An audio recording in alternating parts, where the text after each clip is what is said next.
পক্ষ থেকে আপনাদের সবাইকে আজকের এই আয়োজনে স্বাগতম জানাচ্ছি। আমাদের আজকে আড্ডায় আলাপে এই আয়োজনের দ্বিতীয় পর্বে আমরা একজন প্রধানত ভ্রামণিক, তার আরো অনেকগুলি পরিচয় আছে, কিন্তু যেহেতু ভ্রমণের সূত্রেই তাকে আমাদের চেনা জানা, এবং আজকেও আমরা তার ভ্রমণ বিষয়ক গল্পগুলি শুনব। সেই জন্য ভ্রামণিকই তার পরিচয়টা বলছি, কিন্তু অন্য পরিচয়গুলো আমরা আস্তে আস্তে একটু একটু করে জানবার চেষ্টা করব। তো আমাদের আজকের অতিথি ফাতিমা জাহান। ফাতিমা, আমি তাকে ফেসবুকেই চিনেছি, সেই জন্য ফেসবুকের চেনায় খুব ব্যক্তিগত অনেক তথ্যের সন্ধান তেমন করে থাকে না, তো তার কাজটাই প্রধান থাকে যেভাবে জানা যায়। আমিও ফাতিমাকে ঠিক সেই রকমই দীর্ঘদিন জেনেছি এবং জেনে বেশ বিস্মিত হয়েছি প্রথম যখন আমি দেখি যে সে একটি মেয়ে ভ্রমণ করে। আরো অনেকে ভ্রমণ করে আজকাল, বাংলাদেশের ছেলেরা মেয়েরা ভ্রমণিকের সংখ্যা অনেক বাড়ছে, মেয়েরাও অনেকে করছে, কিন্তু ফাতিমার একটা বিশেষত্ব রয়েছে। তার বেশিরভাগ ভ্রমণে আমি দেখতে পাই যে তিনি বেছে নিয়েছেন লেখক সাহিত্যিকের নিজের জন্মভূমি বা সেই ক্ষেত্রগুলি, তাদের স্মৃতি যেখানে রয়েছে সেইটি তিনি যান। হয়তো আরো অনেক জায়গায় তিনি যান, ভ্রমণের আরো অনেক তারও ফিচার রয়েছে, মাত্রা রয়েছে, কিন্তু এটি বেশ ডমিনেটিং বলে আমার মনে হয়, কারণ আমি ফেসবুকে সেরকম দেখতে পেয়েছি। তো পেয়ে আমার খুব ব্যাপারটা ইন্টারেস্টিং মনে হয়েছে, খুব খুশি হয়েছি যে এইরকমের একটা দারুণ রকমের উদ্দেশ্য নিয়ে একজন ভ্রমণ করেন। সেই থেকে ফাতেমাকে জানা, আর তারপরে একটু একটু পরিচয় হলো। এইবারে খুব সদ্য, গত মাসেই বোধ হয়, মানে মাসখানেক আগে হবে হয়তো, দেখছি ফেসবুকেই ফলো করতে গিয়ে যে ফাতিমা গিয়েছেন রাশিয়া, এবং তিনি যে পোস্টগুলো দিচ্ছেন খুব আমাদের অনেকের কাছে নিশ্চয়ই সেগুলো খুবই ইন্টারেস্টিং মনে হয়েছে। আমার কাছে তো বটেই, যে তিনি যাচ্ছেন টলস্টয়ের বাড়িতে, তিনি যাচ্ছেন গভীর সমাধি খুঁজতে, এবং অদ্ভুতভাবে তিনি পেয়ে যাচ্ছেন নাজিম হিকমতের সমাধিস্তম্ভ, এইরকম।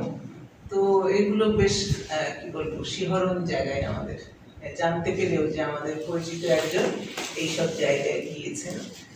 সেই সাহিত্যিকদের নিশ্চয়ই তিনি অতখানি করে জানেন বলে তাকে বুঝতে গিয়েছেন। তো আমার তখন মনে হলো যে আসলে কেমন হয় যে এই তার অভিজ্ঞতাগুলি আমরা আরো অনেকের সঙ্গে একটু ভাগ করে নিই। ফেসবুকে তার এই পোস্ট নিশ্চয়ই অনেকে দেখেন, কিন্তু তার বাইরে। তাই আজকের এই আয়োজন, আমি ফাতিমাকে আমাদের এই আয়োজনে সকলের পক্ষ থেকে অভিনন্দন এবং স্বাগতম জানাচ্ছি। এবং আজকের এই পুরো অনুষ্ঠানটি মূলত ফাতিমার গল্প শোনা, এবং খুবই ফোকাসড হয়তো রাশিয়া ভ্রমণ সাম্প্রতিক, সেইটি সাহিত্যিকদের কাছে যাওয়ার গল্পটা, আর তার বাইরে হয়তো ফাতিমার কথা আমরা আরো অন্য ভ্রমণ সংক্রান্ত বা তার ব্যক্তিগত হয়তো অন্য আরো কিছু শেয়ার করবার থাকে, সেগুলো জানবো। আমি ছোট্ট করে দু এক লাইন ফাতিমার একটু পরিচয় দিই, তাছাড়া আমি আশা করবো যে ফাতিমা নিজেও যদি কখনো কখনো তার সম্পর্কে দু চার কথা আরো বলেন। আমি যতটুকু জানতে পেরেছি যে ফাতিমা মোটামুটি তার শিক্ষা জীবন, এবং এখনো তিনি আসলে বসবাস করেন বেঙ্গালুরুতে, ভারতে। তিনি এখানকার মানুষ বটে, কিন্তু তার পড়াশোনাটাও ওখানে হয়েছে, এবং তিনি সেখানেই থাকছেন এখন। সেখান থেকেই ভ্রমণ করেন, দেশে আসেন প্রায়। এইবারে এসছেন মাসখানেক আছেন, এই সুযোগটা আমরা পেলাম, সেই জন্য তার সঙ্গে আজকের এই আড্ডায় আলাপে আয়োজন করবার। এবং ফাতিমা শুরু করেছিলেন, ইন্টারেস্টিং কতগুলো তথ্য আছে তার সম্পর্কে। একটা হলো তিনি যে ধরনের ভ্রমণ করেন সেটা, আরেকটা হলো যে তিনি তারপরে পড়াশোনা শেষ করে একটা বহুজাতিক কোম্পানিতে কাজও করেছেন, একটা অথবা একাধিক, আমি জানি না, ফাতিমা পরে বলবেন হয়তো আরো। কিন্তু সেইগুলো তিনি ছেড়েছেন, সেটা শুধু তিনি ভ্রমণ করতে চান, এইটাই তার মূল ভালো লাগার ব্যাপার, এইসব কারণে। তো এটাও খুব ভ্রমণের প্রতি তার যে নেশা, সেই প্রমাণ করে। তো আমরা একটু ফাতিমার কাছে যাই। ফাতিমার বেশ কতগুলি গ্রন্থ রয়েছে আজকে এখানে এই দরজার বাইরে যুক্তর এই অফিসে, তার সেই সমস্ত গ্রন্থগুলিও এখানে পাওয়া যাবে। যদি আপনাদের আরো আগ্রহ হয় সেটা হয়তো সংগ্রহ করতে পারবেন পরে, এই ভ্রমণ সংক্রান্ত এবং কাব্যগ্রন্থও বটে। তো ফাতিমা, স্বাগতম। ধন্যবাদ। এবং আমরা একটু শুনতে চাইবো শুরু থেকে, মানে রাশিয়াতে আসার আগে বাংলাদেশ থেকে একটু, যে আসলে ফাতিমা যে বড় হয়ে উঠলেন সেইখানে ভ্রমণের যোগ তার মাথার মধ্যে এমন নেশার মতো, এইটা কি করে ঘটলো? কোনো কারণ আছে নাকি এমনিতেই ভালো লাগলো? সেই ভালো লাগার ব্যাপারগুলো। ধন্যবাদ যুক্তকে এবং টানা আমাকে এখানে আমন্ত্রণ জানানোর জন্য। আজকে যারা এসেছেন তাদের সবাইকে ধন্যবাদ। ভ্রমণ আসলে ব্যাপারটা আমার মনে হয় পারিবারিক। আমার বাবা অনেক ভ্রমণ করতেন, আমার দাদাও এক প্রকারের ভ্রমণিকই ছিলেন। উনি বিভিন্ন জেলায় জেলায় ঘুরতেন, বাংলাদেশের বা ভারতের। আমার বাবাও বিভিন্ন জায়গায় বেড়াতেন। তো খুব ছোটবেলা থেকেই ভ্রমণ আমাদের মধ্যেই রয়ে গেছে। বাবা ভালোবাসতেন, দাদাকে দেখেছি উনি চলে যাচ্ছেন এদিক ওদিক। আর তারপরে আমার স্কুল থেকে আমি ব্যাঙ্গালোরে পড়াশোনা করি, তো আমার যাওয়া আসার মধ্যেই থাকতে হতো, প্রতি বছরের ছুটিতে আসতে হতো। সেটাও এক ধরনের ভ্রমণ, আমি সেটাকে এক ধরনের ভ্রমণ হিসেবে নিয়েছি। আর প্রথম সোলো ভ্রমণ যখন আমি করি তখন আমি 12 ক্লাস পাস করেছি। আর 12 ক্লাস পাস করার পরে দেখলাম অনেকটা সময় আছে, বিভিন্ন ইউনিভার্সিটিতে পরীক্ষা দেওয়ার পর বসে আছি, রেজাল্ট হবে, তারপরে ইউনিভার্সিটিতে ভর্তি হব। তো সেই সময় ফ্রি সময়ে ভাবলাম যে অনেকেই তো একা বেরিয়ে যাচ্ছে, বন্ধু বান্ধব আসতে চাইছে না, তো আমি একটা ভ্রমণের প্ল্যান করলাম। ব্যাঙ্গালোর থেকে কাছের কোন শহরটা ভ্রমণ করা যায়। তো সেই শহরটা ছিল গোয়া। ব্যাঙ্গালোর থেকে 500 কিলোমিটার দূরে আমি একা বেরিয়ে পড়লাম। আর দেখলাম যে মন তো নয়, বেড়ানো যাচ্ছে আর কমফোর্টেবলি বেড়াচ্ছি, আমার ইচ্ছে মতো ঘুরে বেড়াচ্ছি, ভালো লাগছে এবং আমি অনেক কিছু জানতে পারছি। কারণ ব্যাঙ্গালোরের কালচার একরকম, বাঙালি, আমি যে বাঙালি কালচার থেকে গিয়েছি সেই কালচারটা অন্যরকম, গোয়ার কালচার অন্যরকম। ভারতে তারপরে আস্তে আস্তে ভারতের অন্যান্য শহরগুলো, গ্রামগুলো ঘোরা শুরু করেছি। এরকম করতে করতে দেখা গেল যে আমার ভারতের সব 29টা স্টেট ঘোরা হয়ে গেছে। ভারত শেষ করে তারপরে আমি ভাবলাম যে কেন না আমি একটু বাইরে যাই। ইনকাম কম ছিল তখন, আর তখন কম খরচে যেখানে যেখানে যাওয়া যায় সেখানে গিয়েছি। তারপর ধীরে ধীরে আয় বেড়েছে, দূরের আরো শহরে, দূরের কোনো দেশে বেড়াতে চলে গিয়েছে। এরকম করে অনেক দেশে আমার বেড়ানো হয়ে গিয়েছে। মাঝখানে আমার অবশ্যই চাকরি করতে হয়েছে। তো দেখলাম যে কর্পোরেটে চাকরি করতে, আপনি যেটা বলছিলেন যে কর্পোরেটে চাকরি করার সময় ছুটিও মেলে না, আর ভ্রমণের যেই শখ আমার সেটা মিটছে না। 7 দিনের ছুটি পাচ্ছি বা 10 দিনের ছুটি পাচ্ছি, আমি সেটা আসলে আমি এত কম সময়ের জন্য কোথাও ভ্রমণ করি না। তো আমি চাকরি ছেড়ে দিলাম। চাকরি ছেড়ে দিয়ে কিছুদিন ভ্রমণ করলাম, কিছুদিন আবার অন্য কোথাও চাকরি করলাম, পার্ট টাইম চাকরি করলাম, তারপর আবার পড়াশোনা করলাম, গবেষণার কাজ শুরু করলাম। তো পিএইচডি শেষ করে এখন আবার চাকরিতে জয়েন করেছি। জানি না কতদিন এটা থাকবে, রাখবো কিনা চাকরিটা, না আবার বেরিয়ে পড়বো, এটা ডিপেন্ড করে ভবিষ্যতের উপরে। ভবিষ্যতে যদি আরও কোথাও যাবার প্ল্যান করি আর সেটা যদি আমার চাকরি পারমিট না করে, প্রবাবলি হবেও না হয়তো বা চাকরি করা। সো এরকমই কাইন্ড অফ আমি বলবো এটা আমার বোহেমিয়ান জীবন, এবং আমি এটাকে এনজয় করি, পুরোপুরি এনজয় করি। আর রাশিয়া ভ্রমণ সম্পর্কে যেটা বলছি, যে রাশিয়া তো আমাদের জন্য একটা বিশাল ফ্যান্টাসির জায়গা। ছোটবেলা থেকে রাশিয়ার গল্প করেছি, রাশিয়ার কথা শুনেছি, আমাদের আত্মীয়দের মধ্যে অনেকেই পড়াশোনা করেছেন রাশিয়ায়।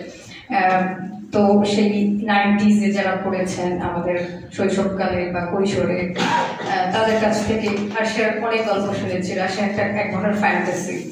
আমরা হয়তো বা আমাদের জেনারেশনে সাহিত্য পড়তে পারিনি রাশিয়ার সেরকম, বা আমি বাংলা থেকে দূরে ছিলাম বলে হয়তো বা বাংলায় যেরকম করে রাশিয়ার সাহিত্য প্রবেশ করেছে আমি সেভাবে পাইনি রাশিয়ান সাহিত্যকে। কিন্তু মুখে মুখে তো অবশ্যই অনেক কথা শুনেছি। তো রাশিয়া বলতে প্রথমেই আমার কাছে যেটা মনে হতো, যে সবার প্রথমে যে ছবিটা চোখের সামনে ভাসতো সেটা হলো সেন্ট বেসিল ক্যাথিড্রাল। সেটা রেড স্কোয়ারের সেই লাল রঙের ক্যাথিড্রাল, যার অনেকগুলো ডোম আছে, 9টা ডোম, এবং ডোমের মাথায় কোন আইসক্রিমের মতো প্যাঁচানো প্যাঁচানো ডিজাইন করা কালারফুল আছে। তো আমি ছোটবেলায় ভাবতাম ওখানে গেলে আমাকে নিশ্চয়ই আইসক্রিম খেতে দেওয়া হবে, কোন আইসক্রিম। তো যখন আমি প্রথম আমি রাশিয়ায় নেমে পরের দিন, যেদিন আমি প্লেন থেকে নেমেছি তার পরের দিন আমি প্ল্যান করেছি যে আমি প্রেস স্কোয়ারে যাবো, ওখানে গিয়ে খোঁজ নেবো ওখানে আসলে কোন স্ক্রিপ্ট পাওয়া যায় কিনা। আমি তখনও কৈশোরে চলে গেছি, আসলে তো কোন স্ক্রিপ্ট কেউ দেবে না, দ্যাট লুকস লাইক কোন স্ক্রিপ্ট। তো তারপরে ধীরে ধীরে অন্যান্য রাশিয়ার অন্যান্য জায়গায় ট্রাভেল করার প্ল্যান করলাম। মস্কোতে আমি খুব অল্প দিন ছিলাম, প্রথম দফায় সেন্ট পিটার্সবুর্গ চলে গিয়েছি। তো সেন্ট পিটার্সবুর্গে গিয়ে আমার বিশাল একটা ধাক্কা লেগেছে। ধাক্কাটা মানে মানে আমি কল্পনা করতে পারিনি। ভিডিওতে দেখেছি, ব্লগে দেখেছি, অনেকের ছবিতে দেখেছি, কিন্তু বাস্তবে সেন্ট পিটার্সবুর্গ শহরটা এত সুন্দর। ইউরোপের অনেক শহরে ভালো দেখতে, সুন্দর পরিপাটি রাস্তাঘাট, পরিষ্কার পরিচ্ছন্ন মানুষ এবং তাদের আচরণ, কিন্তু সেন্ট পিটার্সবুর্গ অসাধারণ। এবং মানে আমি শুনেছি অনেক গল্প যে সেন্ট পিটার্সবুর্গের রাস্তায় হেঁটে যেতে যেতে নাকি শিল্প সাহিত্যের দেখা মেলে। হ্যাঁ, আমি সেরকম দেখা পেয়েছি। সেন্ট পিটার্সবুর্গে সব জায়গায় শিল্প খুঁজে পেয়েছি আমি। রাজপ্রাসাদগুলোকে আর্ট মিউজিয়াম করে দিয়েছে, প্রত্যেকটা কবি সাহিত্যিকের বা শিল্পীর বাড়িগুলোকে মিউজিয়াম করে রাখা হয়েছে, যাতে আমরা দেখে জানতে পারি তাদের জীবন কেমন ছিল, তাদের কর্মজীবন কেমন ছিল, তারা কি কি কাজ করেছেন, তারা কি রেখে গেছেন আমাদের জন্য। এবং তাদের প্রত্যেকেরই সমাধি খুব যত্ন করে আলাদাভাবে রেখে দেওয়া হয়েছে। সেন্ট পিটার্সবুর্গ থেকেই শুরু করি, কারণ প্রাচীন শহর, জার সম্রাটের শহর। সেখানে আর্মিটাজ বলে একটা প্যালেস আছে, সেটা হচ্ছে পৃথিবীর তৃতীয় বৃহত্তম প্যালেস, এবং এটা এত বড়, আর ওদের আর্ট কালেকশন এত রিচ, এত ঐশ্বর্যময় যে আমার পুরো দিন লেগেছে। আমার একদিন সময় নিয়ে গিয়েছিলাম আমি শুধু, কিন্তু আমার মনে হয়েছে যে ওটাও কম পড়ে গিয়েছে, কারণ এত বড় এবং এত কক্ষ ওখানে এবং এত মানুষের সমাগম হয়। আমি দেখে নিজেই অবাক হয়ে গেছি যে আমি অনেক দেশে গিয়েছি, কিন্তু দেশকে ভালোবাসে, দেশের শিল্পকে ভালোবাসে, দেশের মানুষকে ভালোবাসা যে কিভাবে প্রমাণ করতে হয় সেটা আমার মনে হচ্ছে রাশিয়ার মানুষরাই করতে পারেন। তো সেন্ট পিটার্সবুর্গ শহরে অনেক কবি সাহিত্যিক কাব্য চর্চা করেছেন, তাদের মধ্যে অন্যতম Alexander Pushkin. Alexander Pushkin Saint পিটার্সবুর্গে বসবাস করতেন এবং ওনার বাড়ি আছে। উনি রাজপরিবারে জন্মগ্রহণ করেছিলেন মস্কোতে, কিন্তু পরে উনি যখন সাহিত্য চর্চা করা শুরু করলেন, উনি এক পর্যায়ে সেন্ট পিটার্সবুর্গে শিফট করলেন, কারণ তখন সেন্ট পিটার্সবুর্গের জার সম্রাটরা শিল্প সাহিত্যের পৃষ্ঠপোষক ছিলেন। কিন্তু ওনাকেও যে খুব মসৃণ পথ দিয়ে যেতে হয়েছিল তা নয়, ওনার উপরেও জার সম্রাটদের রোষানল ছিল, কারণ উনি সমালোচনা করেছিলেন। তো এই ছবিটায় পুশকিনের এখানে স্ট্যাচু আছে, ওনার ভাস্কর্য, এটি রাখা আছে। ওনার যে বাড়িটা সেন্ট পিটার্সবুর্গে, সেটিও রাজপ্রাসাদের একটি বর্ধিত অংশ। মানে সেন্ট পিটার্সবুর্গের রাজপ্রাসাদ যেখানে আছে, আর্মিটাজ প্যালেস, সেই প্রাসাদটির আশেপাশের অনেক বর্ধিত অংশ ছিল প্রাসাদের অংশ হিসেবে। তারই একটা অংশে পুশকিন থাকতেন। মৃত্যুর আগে, কয়েক বছর আগে, উনি এই প্রাসাদের এই অংশটি ভাড়া নিয়েছিলেন। এবং পুশকিনের গল্পটা হয়তো অনেকেই জানেন না, কিন্তু পুশকিন আমাদের দেশে হয়তো অতখানি ফেমাস না, আবার কেউ কেউ পড়েছেনও পুশকিনের বিভিন্ন গল্প বা নাটক বা ওনার কবিতা। উনি একজন কবি ছিলেন মূলত, এবং প্যাশনেট পোয়েট যেটাকে বলে, উনি তাই ছিলেন। তো পুশকিন সাহিত্য চর্চা করেছেন, কিন্তু উনি মৃত্যুবরণ করেছেন মাত্র 37 বছর বয়সে। ওনার বয়স যখন 37, তখন ওনার দেহাবসান ঘটে। পুশকিনের স্ত্রী ছিলেন নাতালিয়া, এবং নাতালিয়া ছিলেন ভীষণ সুন্দরী। পুশকিনের স্ত্রীর বোনের স্বামীর সাথে উড়োজ খবর আসে যে নাতালিয়ার সাথে তার বোনের স্বামীর একটি সম্পর্ক রয়েছে। তো পুশকিন সেটা সহ্য করতে পারেননি। পুশকিন তখন খুব ক্ষুব্ধ হয়ে সেই ভদ্রলোকের নাম ছিল জর্জ ডি এন্থেস। সেই সময়টা ছিল 1737 সাল, 1837 সাল। উনি জন্মগ্রহণ করেছিলেন 1799 সালে, মৃত্যুবরণ করেছেন 1837 সালে। তো 1837 সালে উনি জর্জ ডি এন্থেসের সাথে একটা ডুয়েল যুদ্ধের আহ্বান জানান, বলেন যে আমি তোমাকে চ্যালেঞ্জ করতে চাই। তো ডুয়েলটা খুব অদ্ভুত ছিল সেই সময়ে, সেই 19শ শতাব্দীতে। দুইজনে দুজনের দিকে গুলি ছুড়বে এবং যে বেঁচে থাকবে সে জয়ী, যে মারা যাবে এটা আত্মঘাতী। তো ডুয়েলে পুশকিন হেরে যান, ওনার গুলি লাগে বুকে বদলে, ওনার পেটে গুলি লাগে এবং উনি এরপরে কয়েকদিন বেঁচে থাকেন এবং উনি ওখানে মৃত্যুবরণ করেন। পুশকিন যেই বাড়িতে ছিলেন ওনার শেষ কয়েক বছর, সেই বাড়িটিতে আমি গিয়েছিলাম। রাজপ্রাসাদের বর্ধিত অংশ, রাজকীয় জীবনযাপন ছিল তার। তো পুশকিনের বাড়িতে যখন আমি প্রবেশ করি আমার মনে হয়েছে যে ওনার বাড়িতে অবশ্যই সেভাবেই রেখে দেওয়া হয়েছে যেভাবে মিউজিয়ামের ঘরগুলো রাখা হয়, তার বসার ঘর, তার খাবার ঘর, তার পড়ার ঘর, তার স্টাডি। পুশকিনের সংগ্রহে 5টি ভাষার 14,000 বই ছিল, বইগুলো সংরক্ষণ করে রাখা হয়েছে সেই বাড়িতেই।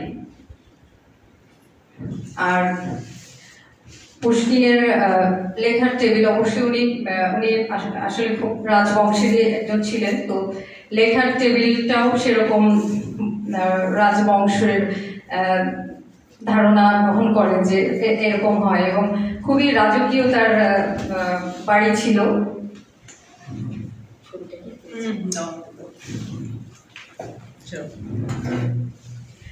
পুশকিনের লেখা এখনো রাশিয়ার পাঠ্যপুস্তকের অন্তর্ভুক্ত। মানে আমি অনেক ছেলেমেয়েকে জিজ্ঞেস করেছি যে তোমাদের পাঠ্যপুস্তকে কোন কোন ক্লাসে তোমরা কোন কোন লেখকের লেখা পড়ো। মানে রাশিয়া হলো এমন একটা দেশ, পৃথিবীর অন্য কোনো দেশে এত শিল্পী, সাহিত্যিক এবং কবি জন্মগ্রহণ করেন রাশিয়ায় যতখানি আছে, যতজন আছেন, এবং রাশিয়া যেভাবে তাদের পৃষ্ঠপোষকতা করেন, রাশিয়ার সব শিল্পী সাহিত্যিকই চেষ্টা করেন রাশিয়ার এই যে নতুন জেনারেশন, এখনকার জেনারেশন যারা, তাদের সাথে পরিচয় করিয়ে দেওয়ার জন্য। তো পুশকিনের যে বাড়িতে আমি গিয়েছি সেই বাড়িটির ছবি আছে, আমরা শীঘ্রই দেখাতে পারবো। ছবি আমরা পরে দেখিয়ে দিচ্ছি, তুমি বলতে থাকো। ঠিক আছে। আর সেন্ট পিটার্সবুর্গে আরেকজন কালজয়ী লেখক থাকতেন, বসবাস করতেন, অনেক অনেক বছর বসবাস করেছেন, তিনি ফিওদর দস্তয়েভস্কি। ফিওদর দস্তয়েভস্কির বাড়ি সেন্ট পিটার্সবুর্গের একদম প্রাণকেন্দ্রে। তো আমি দস্তয়েভস্কির জীবনী ঠিক পড়েছি রাশিয়া যাওয়ার আগ মুহূর্তে। তখন একটা ঘোরের মতো কাজ করছিল যে আমি তো চিনি এই বাড়িটা। ওনার বাড়ির সামনে যখন গেছে, উনি একটা অ্যাপার্টমেন্ট হাউসে, খুব ছোট্ট একটা অ্যাপার্টমেন্টে থাকতেন, বসবাস করতেন। উনি চরম দারিদ্র্যের মধ্যে দিয়ে তাকে যেতে হয়েছিল নিজের জীবদ্দশায়। ওনার দায়িত্ব ছিল দুটো পরিবারের, তারপরে ওনার জোয়ার নেশা ছিল, সব পয়সা ওখানেই চলে যেত, এবং তারপরে তার বিভিন্ন রকমের চাপ ছিল লেখার। প্রকাশকদের সাথে তার চুক্তি হতো, এবং ক্রাইম অ্যান্ড পানিশমেন্ট লেখার সময় ওনার এই চুক্তিটা হয়েছিল যে লেখা যদি শেষ করতে সে না পারে তাহলে তার সমস্ত লেখা প্রকাশককে দিয়ে দিতে হবে, এবং সারা জীবনে সে যা লেখে তার কোনো রয়্যালিটি পাবে না, তাকে ফ্রিতে দিতে হবে এই লেখাগুলো। কারণ তার দেনারটা এত বেড়ে গিয়েছিল প্রকাশকের কাছে। 1821 সালে জন্মগ্রহণ করেছিলেন এবং মৃত্যুবরণ করেছিলেন 1881 সালে। তো ফিওদর দস্তয়েভস্কির বাড়ির সামনে আমি অনেকক্ষণ দাঁড়িয়েছিলাম, কারণ আমার মনে হচ্ছিল যে আমি কি এই বাড়িতে ঢুকতে পারবো, আমার কি মানে ওইরকম তার যে উপন্যাসগুলো, ইডিয়েট পড়েছি আমি তার আগে, ইডিয়েট পুশকিনের সেই বোকামির স্টোরি, যে উনি বোকার মতো মাত্র 37 বছর বয়সে নিজের জীবন দিয়ে দিয়েছেন। কেন দিলেন তিনি তার জীবন? তো ইডিয়েট উনি লিখেছিলেন পুশকিনের জীবনের উপরে ভিত্তি করে। তো আমার মাথায় তখন ইডিয়েট ঘুরছে, আমি দাঁড়িয়ে আছি তার সিঁড়ির সামনে, কাঠের একটা সিঁড়ি, এবং খুব সাধারণ অ্যাপার্টমেন্ট, খুব এটা পুশকিনের স্টাডি রুম।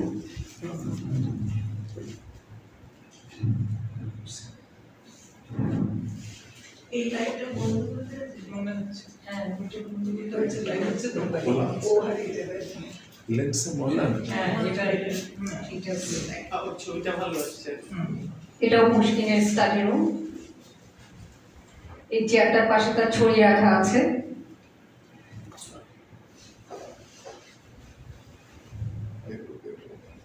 আচ্ছা, আর আছে পুশকিনের ছবি, পুশকিন সংক্রান্ত ছবি। আর একটা আছে পুশকিনের বাড়ির ছবি, যে প্যালেসের বর্ধিত অংশে উনি থাকতেন সেই। হ্যাঁ, এই প্যালেসে 11টা কক্ষ উনি ভাড়া নিয়েছিলেন ওনার পরিবার এবং কাজের লোকদেরকে নিয়ে উনি থাকতেন, একতলা দোতলা। আমরা দস্তয়েভস্কিতে ফিরে আসি। পুশকিনের পোশাক, পুশকিনের একটা পোশাকের ছবি আছে। এই পোশাকটি তার পোশাক ছিল, উনি পরতেন।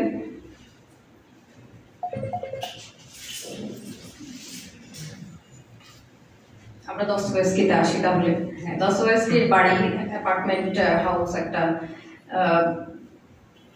সেন্ট পিটার্সবুর্গের খুব জনবহুল জায়গা, কিন্তু জনবহুল বললেও আমার মনে হবে না সেটা জনবহুল, কারণ সেন্ট পিটার্সবুর্গের জনসংখ্যা খুবই কম।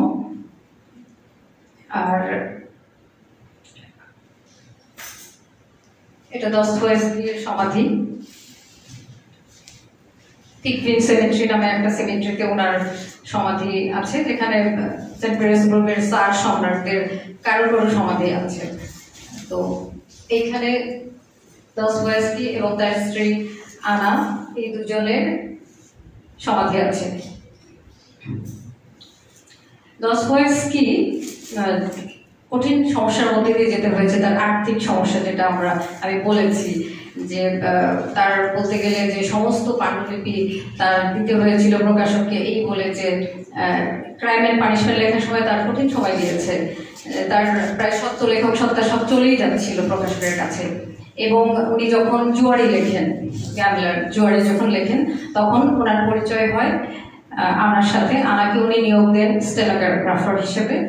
আনা আসেন কাজ করে চলে যান এবং দেখেন যে দস্তয়েভস্কি খুবই খেয়ালি মানুষ। উনি আসলে ওনার লেখায় তেমন একটা মনোযোগ নেই, উনি শেষ করতে পারছেন না। যে এই সময়ের মধ্যে প্রকাশক বেঁধে দিয়েছে যে এই সময়ের মধ্যে শেষ করতে হবে লেখাটা, কিন্তু উনি শেষ করবেন না। তো আনা এক প্রকার চাপ দিয়ে জুয়ারি লেখার একটা উপন্যাসটি শেষ করিয়েছিলেন দস্তয়েভস্কিকে দিয়ে। এই ছবিটি দস্তয়েভস্কির লেখার টেবিল এবং পড়ার ঘর। খুব সাধারণ একটা বাড়িতে থাকতেন, মানে অ্যাপার্টমেন্ট হাউসের ছোট্ট একটা অ্যাপার্টমেন্টে বসবাস করতেন। রাজকীয় জীবন তার ছিল না, দুর্দশার জীবন ছিল, দারিদ্র্যভরা জীবন ছিল। তো এটি ওনার অ্যাপার্টমেন্টের একটা অংশ, যেখানে ওনার বিভিন্ন বই, সেই সময়ে প্রকাশিত বিভিন্ন বই, ওনার হাতের লেখা চিঠি এবং নিজের ডায়েরি ছিল, স্ক্রিপ্ট ছিল, কয়েকটা বইয়ের স্ক্রিপ্ট আছে এখানে। আমার কাছে যেটা সবচেয়ে ভালো লেগেছে বা আমি আশ্চর্যান্বিত হয়েছি দেখে, যে দস্তয়েভস্কির হাতের লেখা, ভীষণ সুন্দর হাতের লেখা ছিল ওনার। এবং বাঁকা করে লিখতেন, গোটা গোটা হাতের লেখা, কোথাও কোনো কাটা ছেঁড়া নেই। ওনার স্ক্রিপ্টগুলো যেগুলো উনি লিখতেন উপন্যাসের বা গল্পের, সেগুলো কিছু কাটাকাটি আছে, কিন্তু চিঠিগুলো একেবারে নিপাট নিখুঁত, কোথাও একটু বললে মনে হচ্ছে যে ছাপার অক্ষর। মাত্র 13টা উপন্যাস লিখেছিলেন, 3টি নোভেলা, 17টি ছোট গল্প। এই ছিল দস্তয়েভস্কির জীবনের লেখালেখি। এবং উনি ওনার দেহাবসান হয় অসুখে, ওনার ফুসফুসে রক্তক্ষরণ হয়ে 1881 সালে। তারপর ওনাকে টিকভিন সেমেট্রিতে সমাহিত করা হয়। এই বাড়িটিতে তিনি থাকতেন অ্যাপার্টমেন্ট হাউস, 5তলা অ্যাপার্টমেন্ট হাউসের দোতলায় তিনি থাকতেন।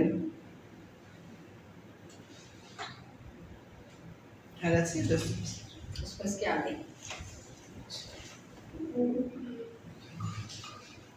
আমি সেন্ট পিটার্সবার্গ ঘুরে তারপর আবার ফিরে গেলাম মস্কোতে, কারণ আমার অনেক কিছু দেখার বাকি।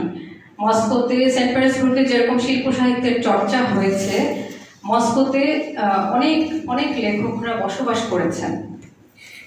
সেখানে বেশিরভাগ প্রকাশকরা ছিলেন, পত্রিকা ছিল মস্কো থেকে বেরোতো, তো অনেক লেখক পত্রিকায় কাজ করতেন, বা বেশিরভাগ লেখকই আমি যা দেখলাম যে তাদের বেশিরভাগই লেখালেখিতেই ব্যস্ত ছিলেন, তাদের অন্য কোনো পেশায় যাওয়ার সুযোগ ছিল না।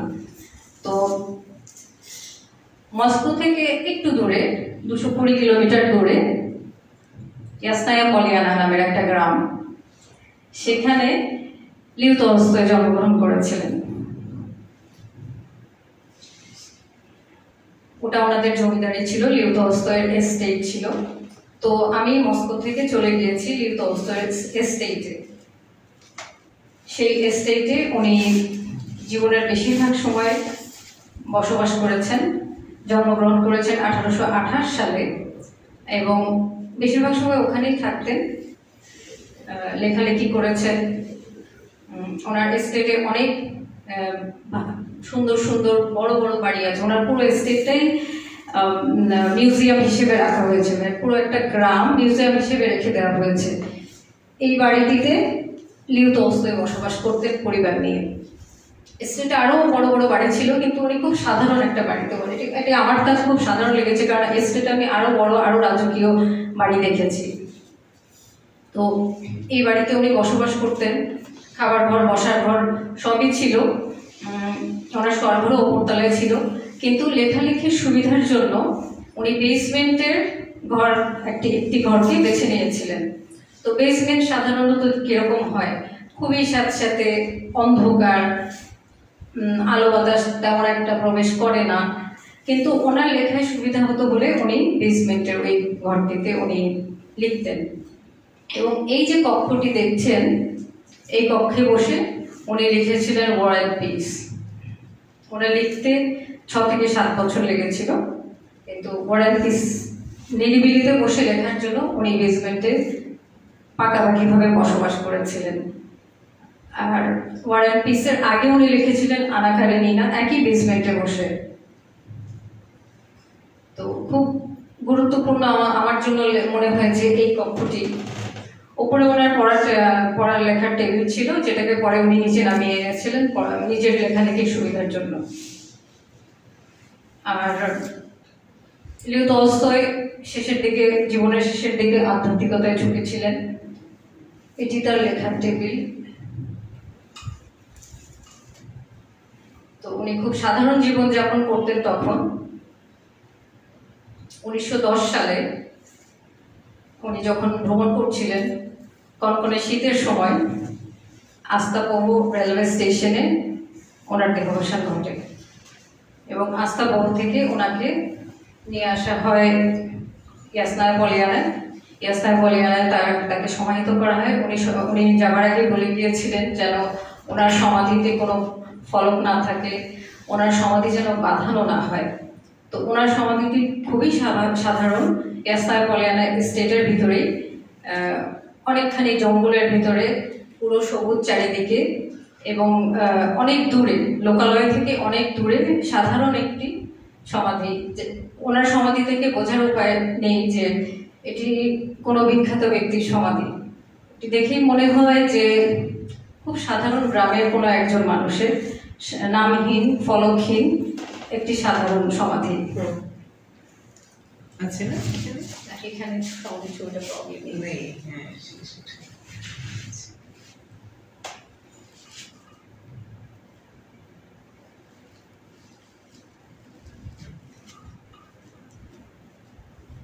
ঠিক আছে।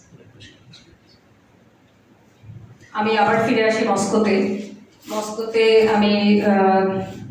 আমি আসলে বেড়াতে চেয়েছি অনেক জায়গায়, কিন্তু সেই জায়গাগুলোকে বাদ দিতে হয়েছিল আমার এই বিখ্যাত লেখক এবং সাহিত্যিকদের সমাধি এবং বাড়ি খোঁজার জন্য।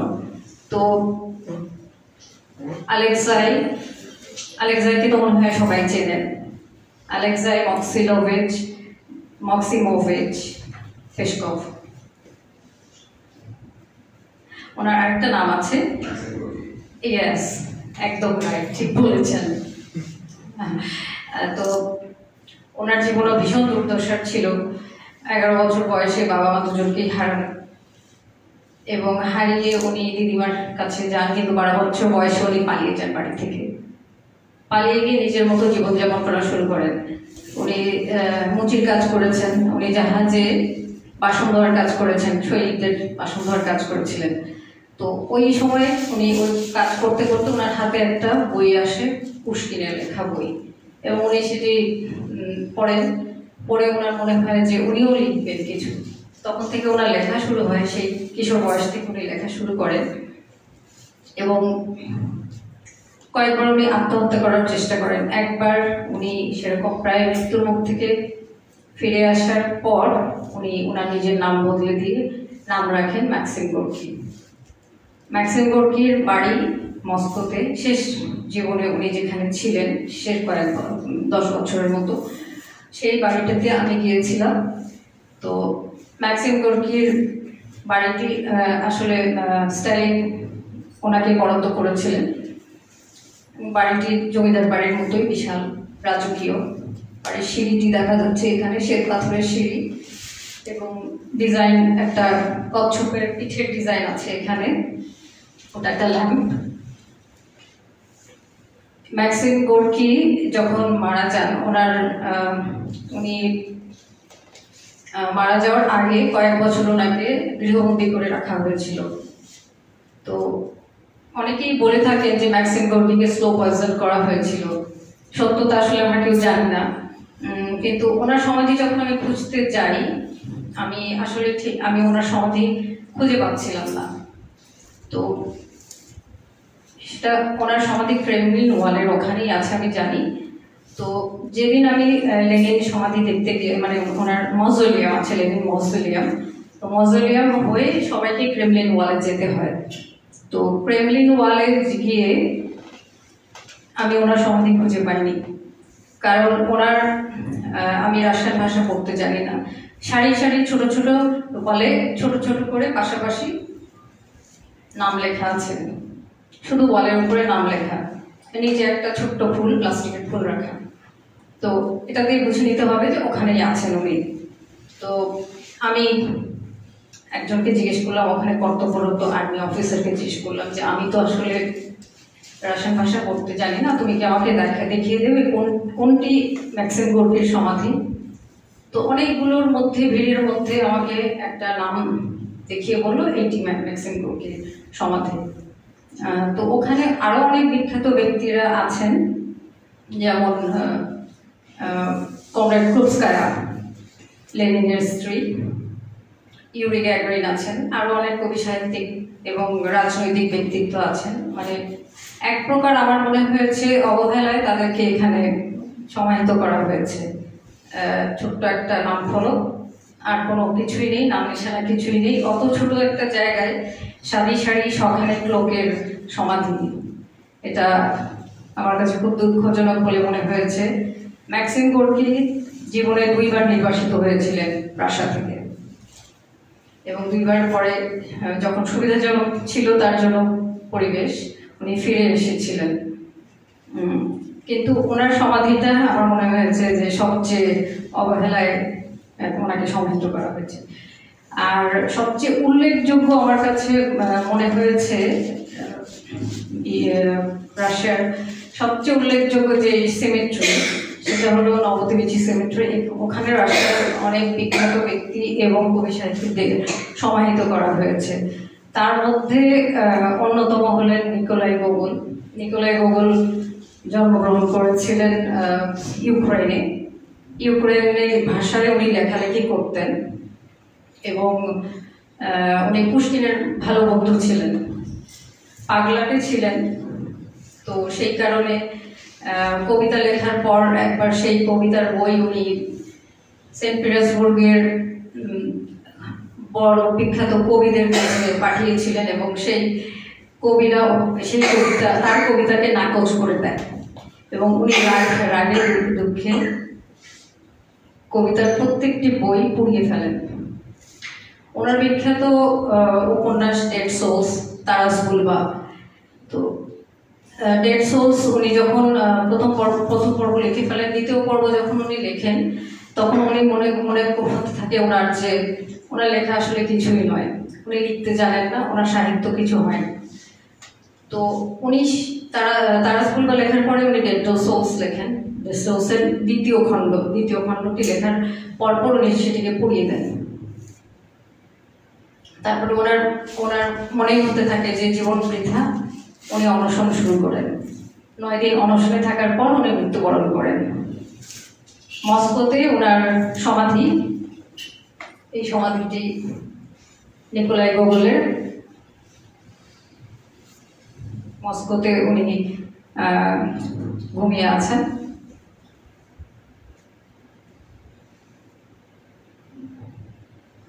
আমাদের আরেকজন খুব প্রিয় একজন লেখক আছেন, আন্তন চেখভ। চেখভের সমাধিও একই সিমেট্রিতে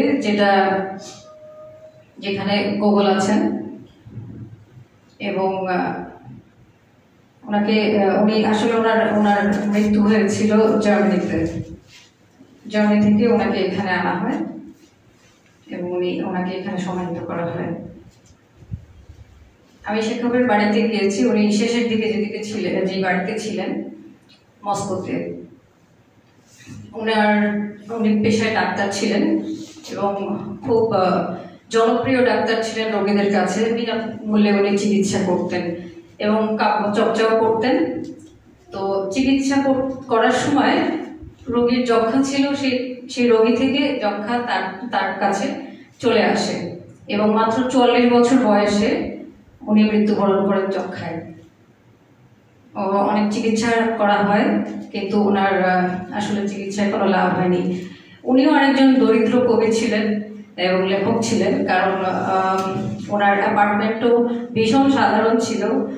দস্তয়েভস্কির অ্যাপার্টমেন্টের মধ্যে ভীষণ সাধারণ, ওটা রিনোভেট করা হচ্ছিল বলে আমাকে পুরো ভিতরে ঢুকতে দেওয়া হয়নি। আমি খানিকটা বাইরে থেকে দেখে চলে এসেছি। তো 3 রুমের অ্যাপার্টমেন্ট ছিল এবং এত ছোট অ্যাপার্টমেন্ট, যেটা আমরা আজকালকার দিনে চিন্তাই করতে পারি না যে আন্তন চেখভের মতো এত বড় একজন লেখক উনি এরকম ছোট একটা অ্যাপার্টমেন্টে বসে সাহিত্য চর্চা করতেন, যেখানে আমরা মনে করি সাহিত্য চর্চা করার জন্য অনেক বড় জায়গা লাগে, অনেক প্রশস্ত টেবিল চেয়ার ইত্যাদি লাগে। কিন্তু ওনার টেবিল ছিল খুবই ছোট এবং ওনার অ্যাপার্টমেন্টও খুব ছোট ছিল, কারণ উনি সব কিছুই জনগণের জন্য করতেন, উনি নিজের জন্য কিছু রাখেননি। আরেকজন খুব বিখ্যাত লেখক রাশিয়ার বুলগাকভের সমাধিও আছে এই নবদ্বীপী সিমেট্রিতে, যেটা আমি দেখে এসেছি। হ্যাঁ, এটা আন্তন চেখভের সমাধি। ওনার বাবার পাশে ওনাকে সমাহিত করা হয়েছিল। এই ছবি বুলগাকভের নেই, এটা গোর্কির সম্পর্কে কিছু বলবেন? বলেছেন না, লেনিন। আজকে আমরা সাহিত্যিক নিয়ে কথা বলি, লেনিনের সম্পর্কে যদি বলি তাহলে আরেকদিন হয়তো আমরা ওই দিকে যাব।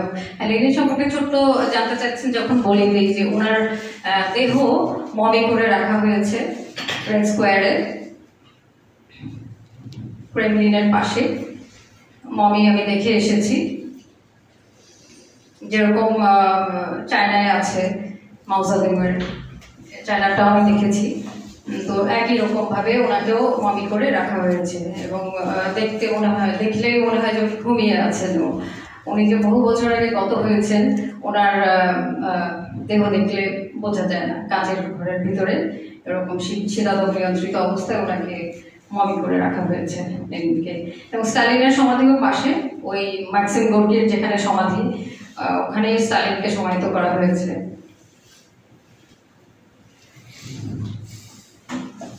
আমি নবদ্বীপী সেমেট্রির কথা বলছিলাম, যেখানে বিখ্যাত সব লেখক সাহিত্যিক এবং বিখ্যাত সব ব্যক্তি রাশিয়ার সমাহিত আছেন। আমি খুঁজেছি অনেক রাশিয়ান সাহিত্যিকদের, এবং দুটো শহরেই মাত্র আমি যাওয়ার সুযোগ পেয়েছি। আর তুলায় গিয়েছিলাম, তুলা বলতে ইয়াস্তায়া পলিয়ানা, সেটা শুধুমাত্র টলস্টয়ের এস্টেট এবং তার সমাধি দেখার জন্য। তো আমি যখন নবদ্বীপজি সেমেট্রিতে কার কার সমাধি আছে খুঁজতে গিয়েছি, তখন আমি জানতাম কার কার আছে, কারণ আমি আন্দোলন শেখাবের সমাধির জন্য মূলত গিয়েছিলাম। সাথে গোগল আছেন, আমি জানি, বুলগাকভ আছেন, বরিস ইয়ালেনসেন আছেন, আরো বিখ্যাত ব্যক্তিরা আছেন। একটা সিমেট্রিতে 26,000 সমাধি। 26,000 সমাধির মধ্যে আমি প্রথম দিকে শুধু খুঁজেই গেছি, কারণ আমি গেটে জিজ্ঞেস করলাম যে ওনাদের ইংরেজি ম্যাপ আছে কিনা। তো তারা বললেন আমাদের কাছে ইংরেজি ম্যাপ নেই। আমি ভাবলাম এই 26,000 সমাধির মধ্যে কাকে আমি কোথায় খুঁজে পাবো। আকাশ কালো হয়ে গিয়েছে, বৃষ্টি আসছে, বৃষ্টি পড়া শুরু হয়ে গিয়েছে, একজন মানুষও নেই, 26,000 সমাধি আর আমি। এর মধ্যে আমি দিশেহারা হয়ে গেছি। প্রথমে সমাধিগুলো খুঁজতে শুরু করেছি, গুনে গুনে, যে দেখি এখানে পাওয়া যাবে, ওই ব্যক্তিটির ছবি থাকবে, নয় কিছু একটা থাকবে। আর আমি আগে থেকে ছবি দেখে দিয়েছি যে এরকম এই ব্যক্তির ছবি, সমাধির ছবি এরকম হয়। তো কিছু না হোক, ভাষা না পড়তে পারে, সমাধি দেখে তো চিনতে পারবো যে এটি ওই ব্যক্তির সমাধি। তো আমি দেখছি যে ঝুম বৃষ্টি, আমি দাঁড়িয়ে থাকতে পারছি না, সমাধি খুঁজতে পারছি না। তো মাঝখানে যে একটা চত্বরের মতো আছে, খোলা জায়গা, তার চারধার ধরে সমাধি। তো সেই সমাধির যেই মাঝখানের যেই চত্বরটি, সেখানে গিয়ে আমার মনে হলো যে আমি কি কিছু খুঁজে পেতে পারি। তখন আমি কোনো ব্যক্তির সমাধি আমি পাইনি, যাদের সমাধি দেখতে আমি মূলত গিয়েছি নবদ্বীপজিতে। এবং আমি আমার বাঁ দিকে দেখলাম যাকে আমি খুঁজতে চাচ্ছিলাম না, তখন আমি চাচ্ছিলাম তাকে সবার শেষে দেখতে। আমি তাকে খুঁজে পেয়েছি, তিনি নাজিম হিকমত, তুরস্কের কবি, বিচ্ছেদের কবি, জেলখানার চিঠির কবি নাজিম হিকমত। উনি আছেন রাশিয়ায়। আমি জানতাম উনি মস্কোতে আছেন, কিন্তু আমার ধারণা ছিল যে হয়তো বা আলাদাভাবে রাশিয়ার মস্কোর কোনো একটা শহরতলিতে, কারণ ওনার বাড়ি ছিল মস্কোর শহরতলিতে, মূল মস্কো শহরে ছিল না। তো আমি ভেবেছি হয়তো ওইদিকেই কোথাও ওনার সমাধি হবে। এই ছবিটি নাজিম হিকমতের সমাধির।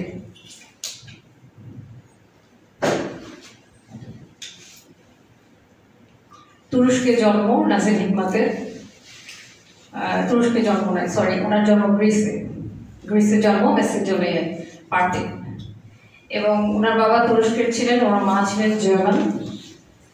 উনি তুরস্কের ভাষায় কবিতা লিখতেন এবং কমিউনিস্টদের সহায়তা করার জন্য ওনার বিরুদ্ধে অনেক ধরনের অভিযোগ আসে। তুরস্ক সরকার ওনাকে গ্রেফতার করেন এবং গ্রেফতার করে 2 বছরের মধ্যে ছেড়ে দেন। 35 সালে, 33 সালে গ্রেফতার হন, আবার 35 সালে ওনাকে ছেড়ে দেওয়া হয় এবং 38 সালে আবার তাকে গ্রেফতার করা হয়। 50 সাল পর্যন্ত উনি থাকেন এবং ওনার জনপ্রিয়তা তখন তুঙ্গে। ওনাকে কোনো একটা জেলখানায় রাখা যাচ্ছিল না, ওই জেলখানার সামনেই বিদ্রোহ শুরু হতো। সাধারণ জনগণ, কবি সাহিত্যিকরা বিদ্রোহ করা শুরু করত এবং ওনাকে সাথে সাথে অন্য জেলখানায় স্থানান্তরিত করা হতো। কখনো বুরসায়, কখনো আঙ্কারায়, কখনো ইস্তাম্বুলে, কখনো অন্য কোনো রিমোট এরিয়ায়, যেখানে তাকে তিনি যে আছেন এটা কেউ জানতে না পারে। কিন্তু কোনো না কোনোভাবে খবর প্রচারিত হলেই তখন সেই শহরে বিক্ষোভ শুরু হয়ে যেত। উনি টানা 12 বছর জেল খেটেছেন। 1950 সালে পৃথিবীর অনেক বিখ্যাত কবি সাহিত্যিক এবং শিল্পীরা তার জন্য রাস্তায় নেমে পড়েন। এদের মধ্যে পাবলো নেরুদা আছেন, পাবলো পিকাসো আছেন, আরও অনেক সাহিত্যিকরা আছেন, আর তুরস্কের সাধারণ জনগণ তো আছেন। তো 1950 সালে তাকে মুক্তি দেওয়া হয় এবং 1951 সালে উনি পালিয়ে রাশিয়ায় চলে যান। রাশিয়ায় উনি অনেক বছর থাকেন, বা ইউরোপের বিভিন্ন দেশে উনি বেড়ান। এবং 1963 সালে উনি হার্ট অ্যাটাক হয় রাশিয়ায়, উনি যখন মস্কোতে ছিলেন নিজের বাড়িতে, এবং ওনাকে সমাহিত করা হয় নবদেবীচি সেমেট্রিতে। মানুষের শোকের আয়ু বড়জোর 1 বছর, জেলখানা চিঠির বিখ্যাত উক্তি নাজিম হিকমত।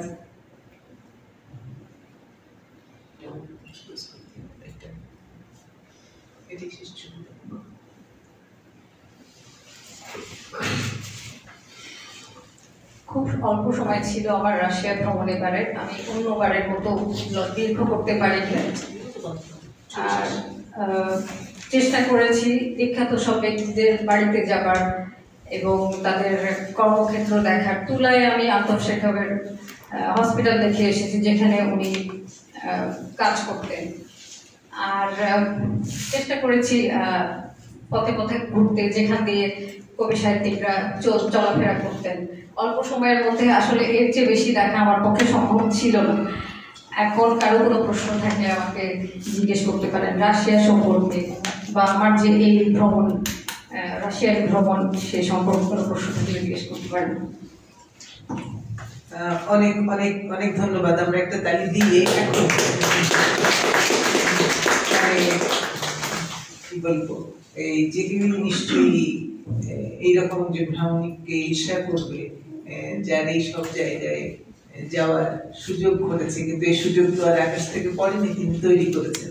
তো আমি আসলে ভাবছিলাম যে প্রশ্ন করবো ফাতেমাকে, যদিও সেটা সে অনেকখানি বলেছে, যে ঘটনার পেছনের ঘটনা একটু যদি মনে হয় সে বলতে চায়, যে এই যে নাজিম হিকমতকে হঠাৎ মানে ভাবিনি সেদিন এই 26,000-এর মধ্যে আমি হঠাৎ তাকে পেয়ে যাব, পেয়ে গেলেন। তো এই সেই পাওয়াটাও আসলে হঠাৎই পাওয়া তা নয়, হয়তো তার ক্লু ছিল কিছু, উনি জানতেন যে ওইখানে আছে, 26,000-এর মতো তো কোথাও আছে। তো এই যে যাওয়ার পেছনের অনেক গল্প তার নিশ্চয়ই আছে, প্রস্তুতি। একজন সাধারণ ভ্রমণিক হিসেবে একটা উদ্দেশ্য নিয়ে তিনি যাচ্ছেন রাশিয়ার এই কালজয়ী সব দিকপাল সাহিত্যিকদের, যাদের নাম মানে আমাদের সকলে ঠোঁটস্থ হয়ে আছে, সেই কয়েকটি আমরা পড়ে যাচ্ছি। তো তাদেরকে যে তিনি ওখানে খুঁজতে যাচ্ছেন, সে নিশ্চয়ই এমনি একটা প্লেনে উঠে বসলেন আর ওখানে গিয়ে পড়লেন, এরকম নয়। নিশ্চয়ই এর পেছনেও তার কিছু প্রস্তুতির ভ্রমণিক হিসেবে গল্প আছে। যদি মনে হয় যে সেসব কথাও কিছু বলবার আছে, তাহলে সেটা একটু বললে আমরা খুব আনন্দিত হব। ভবিষ্যতে আবার কেউ কেউ যখন যাবে, এগুলো হয়তো তাদের রেফারেন্স হিসেবে কাজেও লাগবে। আর দ্বিতীয় হলো যে এরপরে আসলে এটা তো আড্ডায় আলাপে, তো সেই আড্ডার মধ্যে সকলেই অংশ নিয়ে আপনাদের কারো যদি মনে হয় যে ফাতেমার কাছ থেকে আরো কথা জানবার আছে, কোনো প্রশ্ন তৈরি হয়েছে, তাহলে এরপরে আপনারা বলবেন। ধন্যবাদ প্রশ্নের জন্য। যে কোনো ভ্রমণে একটা লম্বা প্রস্তুতি থাকে। বাঙালির ধারণা ঝোলা কাঁধে নিলে আবার বেরিয়ে পড়লাম, একেবারে ভুল ধারণা। যখন সেটা দেশ পার হয়ে বিদেশ, তখন আরো বড় প্রস্তুতির প্রয়োজন পড়ে। আর সেটা যদি কন্ট্রোভার্সিয়াল রাষ্ট্র হয়, রাশিয়ার মতো, যেখানে ভিসা পাওয়া খুব বিশাল একটা চ্যালেঞ্জ। প্রথমত ভিসা পাওয়া, আমি 1 বছর ধরে শুধু রাশিয়া নিয়েই চিন্তা করছি, আর মনে হয় 20 বছর ধরে ভাবছি যে এই দেশটায় যাওয়া যাবে। ওই যে আমার কিশোর মনে ছিল যে আমি ওখানে গেলে কোন আইসক্রিম পাবো। আর আমাদের আগের জেনারেশনের কাছ থেকে যেটা আমি শুনেছি রাশিয়ার সাহিত্য সম্পর্কে বা রাশিয়ার শিল্প, এবং হ্যাঁ, আমি শিল্প বলতে আমি কিন্তু আর্ট গ্যালারির কথাগুলো বলিনি, কারণ যেহেতু আমরা আজকে সাহিত্যিকদের নিয়ে আলোচনা করব। আর্ট গ্যালারিতে গিয়ে আমি লিওনার্দো দা ভিঞ্চির আর্ট দেখেছি, ওনার ছবি ওখানে প্রদর্শিত হচ্ছিল, মাদার ম্যাডোনা অ্যান্ড চাইল্ড। আর পিকাসো ছিল না, যেটা ছিল সেটা হচ্ছে মিকেলেঞ্জেলো, লিওনার্দো দা ভিঞ্চি এবং মিকেলেঞ্জেলো, এবং রাশিয়ার অগন্তি বিখ্যাত আর্টিস্ট এবং ইউরোপ বা পৃথিবীর বিখ্যাত আর্টিস্টদের সব ছবি ওখানে প্রদর্শিত হচ্ছিল। তো এই যে দেখা বা এই যে প্ল্যান করা, আমার রাশিয়া যাওয়ার 1 বছর আগে থেকে আমার প্ল্যান করতে হয়েছে। এবং যাওয়ার সবচেয়ে বড় চ্যালেঞ্জ ছিল ভিসা পাওয়া। খুবই ঝামেলার, মানে মুশকিলই বলা যায়। কাকে ভিসা দেবে কাকে ভিসা দেবে না সেটা আমরা আসলে বলতে পারি না। আর ঝোলা কাঁধে বেরিয়ে পড়লাম, আমাকে খরচ দেবে কে? 1 বছর ধরে আমি সঞ্চয় করেছি শুধু রাশিয়া যাওয়ার জন্য। এত সোজা না আসলে, মানুষ মনে করে যে এটা খুব ইজি, ঝোলা কাছে নিলাম আর বেরিয়ে পড়লাম। খরচটা তো বিশাল ব্যাপার। ওখানে গিয়ে বিদেশে গিয়ে আমাকে আমার আমার বাস্তবতাকে টেনে নিয়ে বয়ে বেড়াবে। তো প্রথম ব্যাপারটা হচ্ছে খরচ। সেটা আমার মানে প্রথম থেকে ওটাকে সেভিংস হিসেবে রাখতে হয়। তারপরে ভিসা, দ্বিতীয় চ্যালেঞ্জ। তারপরে কোথায় থাকবো, কি কি দেখবো, এই সময়ের মধ্যে বেশি সময় বা অল্প সময়ের মধ্যে আমি দেখে এটাকে শেষ করতে পারবো কিনা। বা আমি এমনও হয়েছে অনেক দেশে আমি গেছি, ওই কোনো একটা শহরে গিয়েছি, সেই শহরটা আমার ভীষণ ভালো লেগে গিয়েছে, আমি 3 দিন থাকার প্ল্যান করেছি, আমি 7 দিন থেকেছি। আবার এরকম জায়গাও গিয়েছি যেখানে আমার একটু ভালো লাগেনি, আমি কয়েক ঘন্টা থেকে চলে এসেছি। তো কিছু কিছু সময় প্ল্যান করে গেলেও প্ল্যান অনুযায়ী কাজ হয় না, আবার কিছু কিছু সময় প্ল্যান করে গেলে সেটা কাজ হয়। আর প্রস্তুতি তো আসলে একটা বিশাল বড় প্রস্তুতি লাগে। নিজের দেশ হলে সেটা অন্য বিষয়, যে আমার অ্যাক্সেস যে কোনো জায়গায় আছে, বাইরে তো আসলে অ্যাক্সেস থাকে না সবসময় সব জায়গায়। আমি ঝুঁকিপূর্ণ জায়গা বা যেসব জায়গায় নিষেধ যাওয়া, সেসব জায়গায় যেতে আমি খুব পছন্দ করি। যেমন গত বছর আমি গিয়েছিলাম ইথিওপিয়া ভীষণ রিস্কি ছিল। আমার বেশ কয়েকবার ওদের যে সশস্ত্র গরিলা দল তাদের মুখোমুখি হতে হয়েছে, এবং টুরিস্টরা বিভিন্ন জায়গায় নিষিদ্ধ, টুরিস্টদের প্রবেশ নিষেধ। আমি সেসব জায়গায় যাইনি যেখানে প্রবেশ নিষেধ, যেখানে টুরিস্টরা অ্যালাউ, সেসব জায়গায় গিয়েও আমি অনেক ঝুঁকির মুখোমুখি আমাকে পড়তে হয়েছে। কালাহারিতে কেউ যায় না, আমি গিয়েছি। তো আমি ঝুঁকিপূর্ণ জায়গাগুলোতে যেতে পছন্দ করি। সবাই যেখানে যায় সেসব জায়গায় আমার আসলে খুব একটা আগ্রহ নেই। সবাই থাইল্যান্ড যায়, মালয়েশিয়া যায়, আমি গিয়েছি অনেক বছর আগে, কিন্তু আমার এখন আর কোনো আগ্রহ নেই। আমার আগ্রহ আছে সেসব জায়গায় কেউ কখনো যায় না, কেউ জানেনি, কেউ শোনেনি, যেখানে অ্যাডভেঞ্চার করা যাবে। অবশ্যই যেখানে অ্যালাউড, অ্যাডভেঞ্চারটা অ্যালাউড, যেখানে টুরিস্ট অ্যালাউড না, সেখানে তো আমাকেও যেতে দেওয়া হবে না। তো বিশাল একটা প্রস্তুতির ব্যাপার আছে। 1 মাস বা 2 মাস আগে থেকেই প্রস্তুতি নিতে হয়, এবং হ্যাঁ, সঞ্চয় করতে হয়। ওই জায়গায় যাওয়ার জন্য আগে থেকে আইডিয়া থাকতে হয় যে খরচ কীরকম হতে পারে, বা কোথাও বাড়তি খরচ পড়বে কিনা, ইত্যাদি ইত্যাদি। আর কোনো প্রশ্ন প্লিজ? আপনি কবে গেছিলেন, কতদিনের ট্যুর দিয়েছেন, ভিসা প্রক্রিয়ার মধ্যে ইনভিটেশন বোধহয় লাগে, এই ব্যাপারটাতে যদি একটু আলোচনা করতেন। আর হচ্ছে কয়দিন ছিলেন এবং সেই অনুযায়ী আপনার কত খরচ পড়েছিল, এবং এগুলো কি আপনি কোনো স্পন্সর পেয়েছেন নাকি কোনোভাবে? যদি আপনার শেষ প্রশ্নের উত্তর প্রথমে আমি দিয়ে দিয়েছি। আমি 1 বছর ধরে টাকা জমিয়েছি। রাশিয়ার কথা বলছেন তো? হ্যাঁ, রাশিয়ায় আমি আমি কখনো স্পন্সর পাই না বা চাইও না। তার মূল কারণ আমি একজন স্বাধীন ব্যক্তি। স্পন্সর হলে ওই স্পন্সরের ইচ্ছা মতো আমার ঘোরাফেরা করতে হবে, এবং আমার মনে হয় না আমাকে কেউ স্পন্সর করবে, কারণ আমি তো ওই ইন্টারেস্টিং জায়গায় যাই না, আমি যাই সব রিস্কি জায়গায়। তো আর কারো কথা মতো তো আমি ট্রাভেল করি না, আমি আমার নিজের জন্য ট্রাভেল করি। ভিসা প্রক্রিয়া জটিল, ইনভাইটেশন লাগে, আপনার প্রচুর কাগজপত্র দিতে হবে, আপনার সমস্ত যা যা চায় একটা ভিসার জন্য, ইউরোপের ভিসার জন্য, ইউরোপের ভিসার মতোই, এবং অবশ্যই আপনার ইনভাইটেশন লাগবে। আর খরচ, হ্যাঁ খরচ, আপনি ধরুন আমি কিভাবে আপনাকে ব্যাপারটা এক্সপ্লেন করব, ইউরোপের মতোই খরচ। আপনি যদি ইউরোপে ভ্রমণ করে থাকেন, হোটেল ভাড়া, যাতায়াত, খাবার, প্লেন ভাড়া, এগুলো ইউরোপের সমান। রাশিয়া ইউরোপ একসময় একই বলয়ের মধ্যেই ছিল। তো আপনি যদি ইউরোপ ভ্রমণ করে থাকেন তাহলে ইউরোপ, এবং আপনি যদি মনে করেন যে আমাদের দেশের সাথে তুলনা করবেন, তাহলে সেটাকে 2 গুণ করে নিন বা 3 গুণ করে নিন খরচ। ধরেন আপনি 15 দিন কোথাও ভ্রমণ করতে যাচ্ছেন, সেই 15 দিনে আমাদের দেশে যা খরচ হবে সেটা 2 গুণ বা 3 গুণ করে দিতে হবে।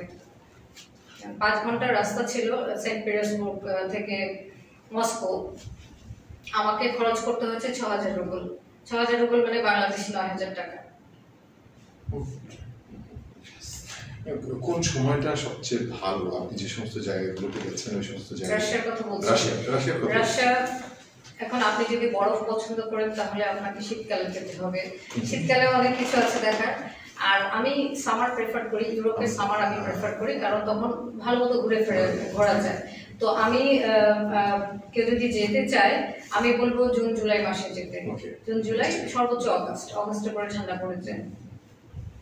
আর এই ইনভাইটেশনটা রাশিয়ার থেকে কি করে জোগাড় করলেন? কারণ আমরা তো রাশিয়ার সঙ্গে আমাদের কোনো যোগাযোগই নেই, বিশ্ব জুড়ে বন্ধু আমার। সেটা তো আমাদের পক্ষে সম্ভব হবে না। বাংলাদেশে অনেকেই বসবাস করেন রাশিয়ায়, ভারতীয় অনেকে বসবাস করেন, যেহেতু আমি আমার একটা লিঙ্ক আছে ভারতে, অনেক ভারতীয় বসবাস করেন রাশিয়ায়, পড়াশোনা করতে একসময় গিয়েছেন, এরকম বাংলাদেশিও আছে, আমি তাদের সাথে আমার পরিচয় হয়েছে। হ্যাঁ, 90 সালে 92 সালে ওনারা গিয়েছেন এবং তখন চলে এসেছেন। এরকম মানুষের সাথে আমার পরিচয় আছে বাংলাদেশিরা। আমি একটা প্রশ্ন করতে চাই।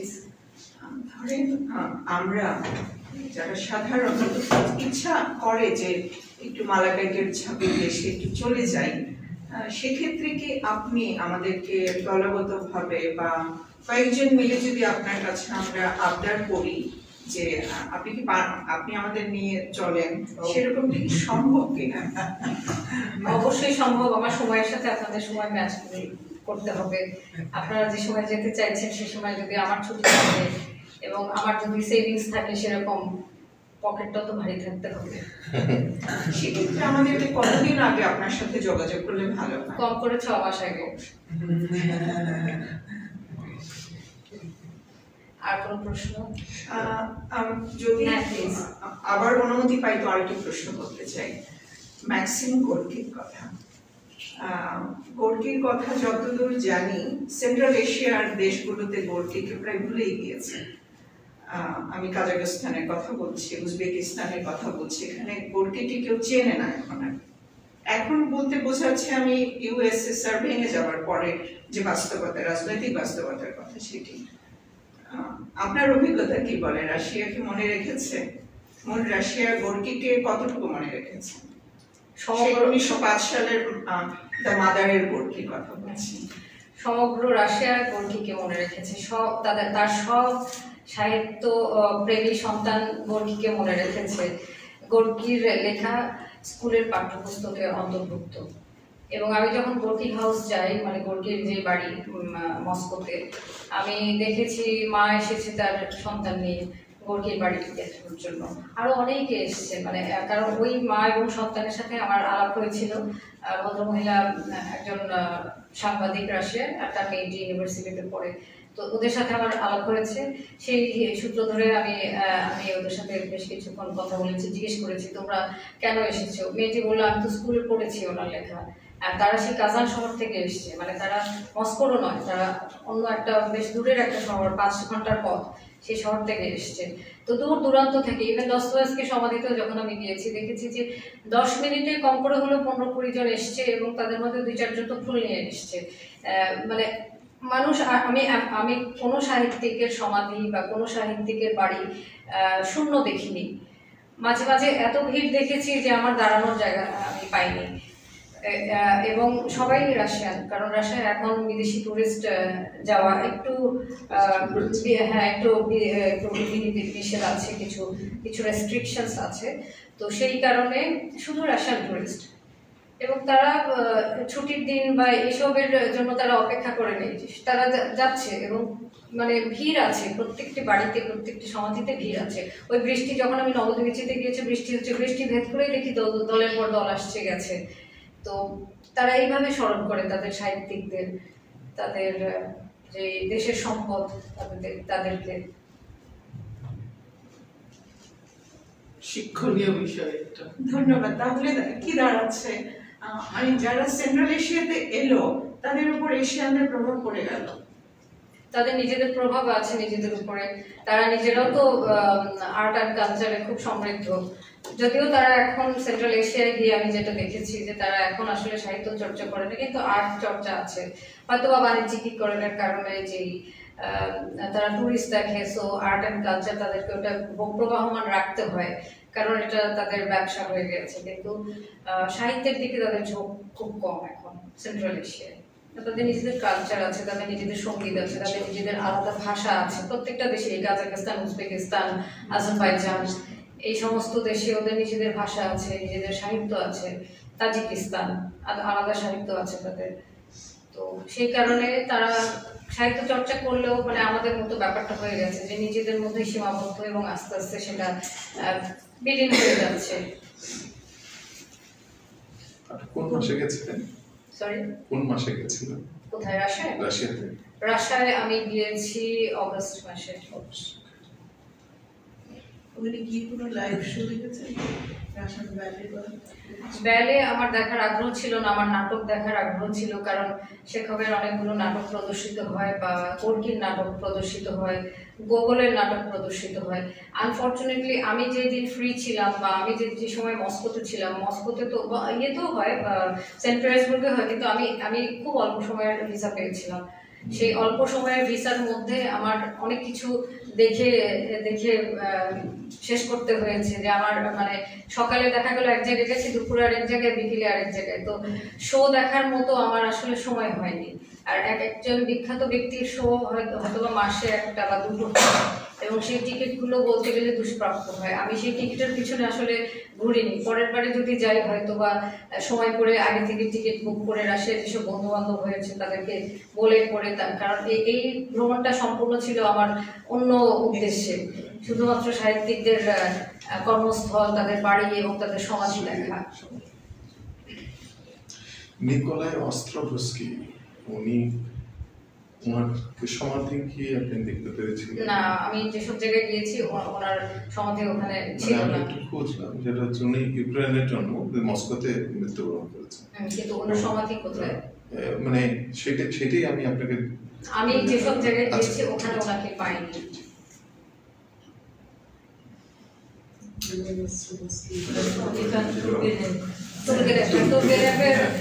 সমাধি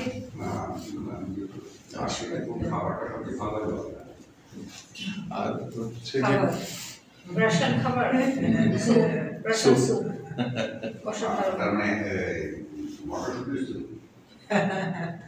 আমার কাছে পাম্পকিন স্যুপ ভালো লেগেছে। মানে মনে হয় আগে থেকে আমি পাম্পকিন স্যুপ পছন্দ করি, তো রাশিয়ান পাম্পকিন স্যুপ ভালো, স্ট্রাগনফ ভালো, রাশিয়ান ওদের যে লাজানিয়া আছে, রাশিয়ান টাইপ লাজানিয়া, সেটাও খুব সুস্বাদু। তবে রাশিয়ান খাবার আমার কাছে মনে হচ্ছে more or less like European food. হ্যাঁ, ইউরোপিয়ান খাবারের অনেকখানি ইনফ্লুয়েন্স আছে। আর আমি একটা গ্রামে গিয়েছিলাম, সেটা ফিনল্যান্ডের বর্ডার থেকে খুব কাছে। তো ওখানে তো পুরোটাই ফিনিশ কালচার ওরা ফলো করে, যেহেতু এটা ফিনল্যান্ডের বর্ডারের কাছে। আমার কলিগ ছিল রাশিয়ান, তোর কাছে গল্প শুনেছিলাম যে একটা কালচার আছে যে শীত আসার আগে আগে এরা বাড়িতেই ভদকা তৈরি করে, হোমমেড ভদকা তৈরি করে বেসমেন্টে স্টোর করে রাখে। কালচারটা কি এখনো আছে কিনা? গ্রামের দিকে থাকতে পারে।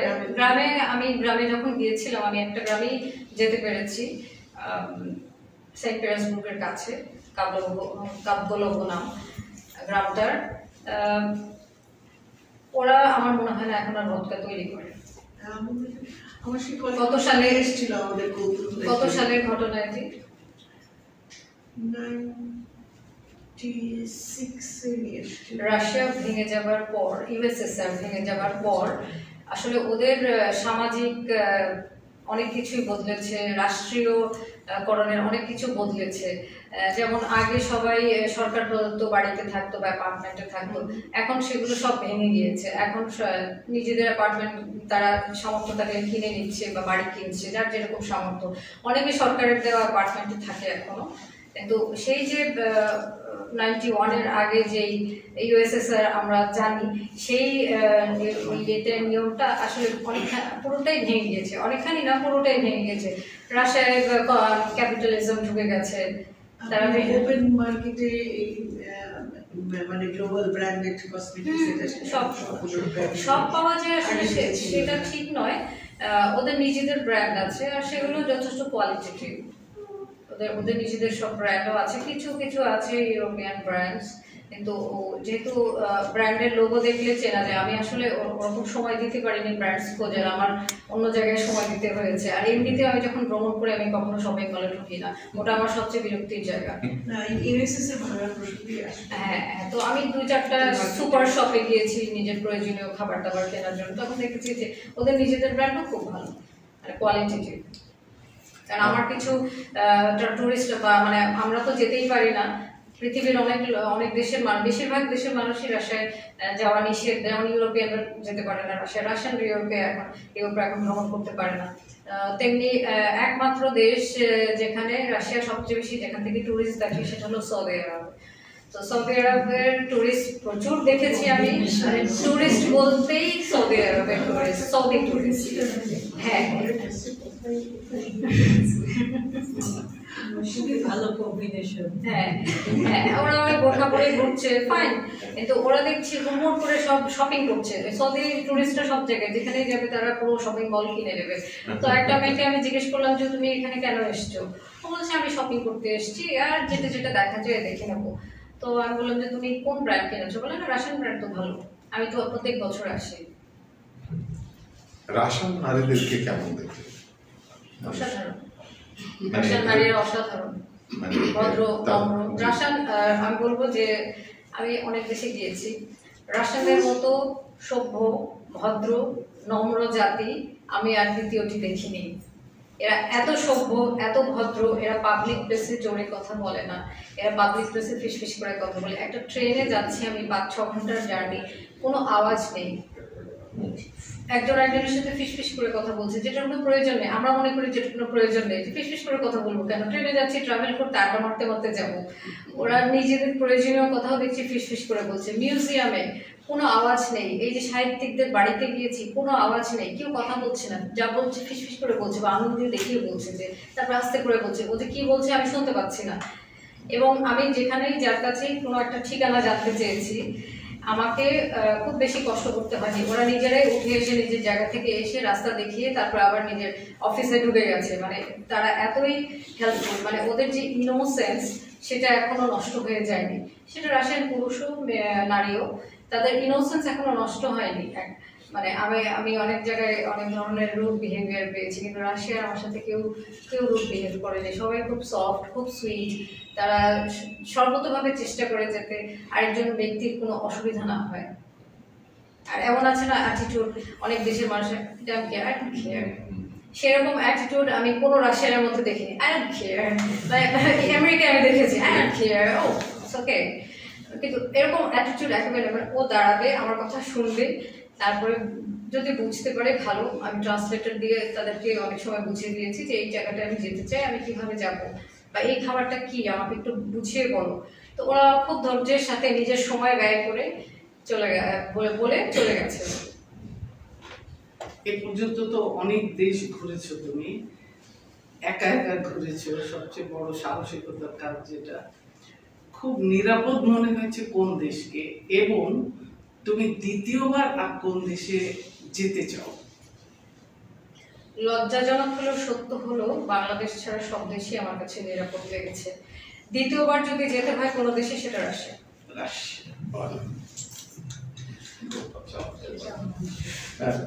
একটা প্রশ্ন করবো, বিষয় হচ্ছে যে সোভিয়েত ইউনিয়ন ভেঙে গেছে, রাশিয়া মানে ইউএসএসআর ভেঙেছে, লেনিনকে হয়তো তাদের থেকে এক ধরনের রেল পাশন দিয়েছে, কিন্তু এই অক্টোবর বিপ্লব আসলে এই যত সাহিত্যিকের নাম বললেন, এই সাহিত্যিকদের হয়ে ওঠা, মানে সাহিত্যিকদের সাহিত্যিক হয়ে ওঠা বা বিশ্ব সাহিত্যিক হয়ে ওঠার পেছনে এই অক্টোবর বিপ্লবের ভূমিকাই তো সেইখানে সবচেয়ে বড় রেখেছে।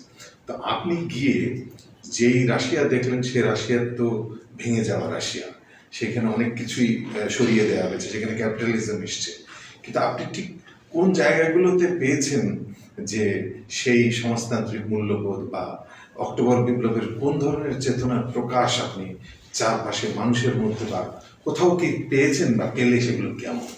নারী পুরুষের সমান, কোনো একটা কাজে নারী পুরুষের সমানাধিকার। আমার মনে হয় একটা সেন্টেন্সই যথেষ্ট। সমাজতন্ত্রকে বোঝার, সমাজতন্ত্র কিভাবে প্রভাব ফেলেছে সেটা বোঝার জন্য আমার মনে হয় এটাই যথেষ্ট, যে নারী পুরুষের সমানাধিকার সব জায়গায়।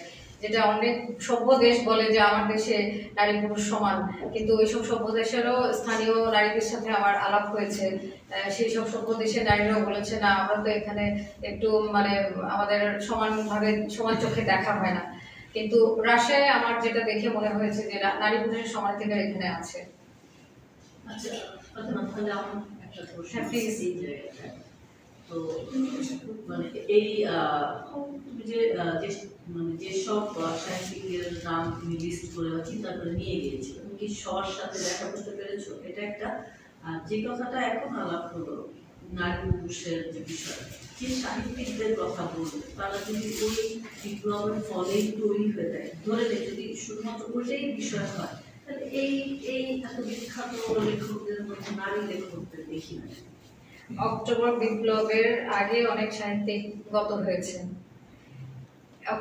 অক্টোবর বিপ্লবের পরে অনেকে গত হয়েছেন, এবং সবাই যে কমিউনিজমে বিশ্বাস করতেন তাও নয়। অনেকেই গোড়া ধার্মিক ছিলেন। দস্তয়েভস্কি যখন মারা যান তখন ওনার মুখে বাইবেলের ভার্সেস ছিল, ওনার সমাধিতে বাইবেলের ভার্সেস খোদাই করা আছে। লিও তলস্তয়ও গোড়া ধার্মিক ছিলেন এবং এক সময় হয়তো আধ্যাত্মিকতার দিকে যান, কিন্তু উনি ধার্মিক ছিলেন। পুশকিন ধার্মিক ছিলেন। তো আসলে সমানাধিকার সেটা অক্টোবর রেভলিউশনের পরে, এবং সেটা তারা ধীরে ধীরে অর্জন করেছে। ঠিক অক্টোবর রেভলিউশনের পরে যে সমানাধিকার হয়েছে তা নয়, বা আগে যে সবাই কমিউনিস্ট ছিল তাও কিন্তু নয়। কমিউনিস্ট আরো আশ্চর্যের বিষয় হচ্ছে, আমি এক ধরনের মাইন্ডসেট নিয়ে গেছিলাম রাশিয়ায়, যে রাশিয়া সবাই তো কমিউনিস্ট, ওখানে তো ধর্মকর্ম হয় না, বা আগে যেরকম আমি বইতে পড়েছি যে ওদের চার্চগুলো বন্ধ করে দেওয়া হয়েছে, লেনিনের সময় চার্চগুলো বন্ধ করে দেওয়া হয়েছিল।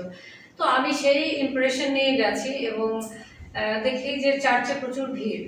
আমি প্রথম একটা চার্চে গিয়েছিলাম মস্কোতে, ওটি স্থানীয় চার্চ, একদম পাড়ার চার্চ, যেটা আমরা বলি পাড়ার চার্চের মতো। তো সেখানে দেখলাম বেশ ভিড়, এবং বিখ্যাত সেন্ট পিটার্সবুর্গের বিখ্যাত চার্চ হচ্ছে গিয়ে ক্যাথিড্রাল হচ্ছে কাজান ক্যাথিড্রাল। তো কাজান ক্যাথিড্রালে গিয়ে দেখি আমি যে মানুষ লম্বা লাইন মানুষের, রাশিয়ান স্থানীয় মানুষদের, কারণ ওখানে তো কোনো টুরিস্ট যায় না, আর জায়গারা সৌদি টুরিস্ট তো নিশ্চয়ই চার্চে গিয়ে দাঁড়িয়ে থাকবে না। তো সবাই রাশিয়ান, লম্বা লাইন।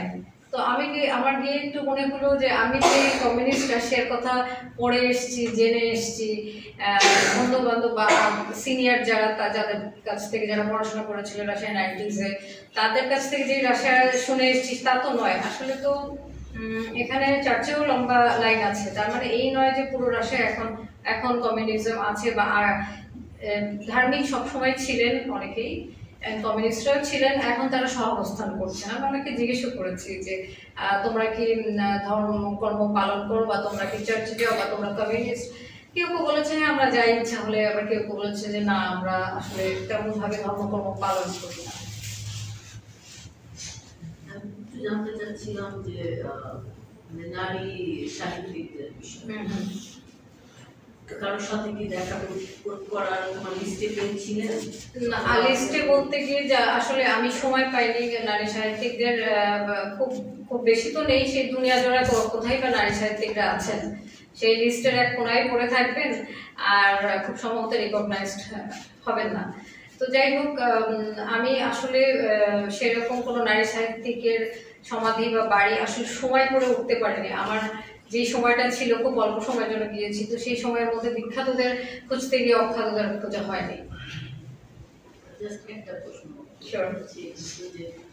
সেটা বলছি একটু ভূমিকা দিই যে আমি বাসা থেকে বের হচ্ছি, ঠিক সেই সময় একজনের সাথে দেখা হয়ে গেল।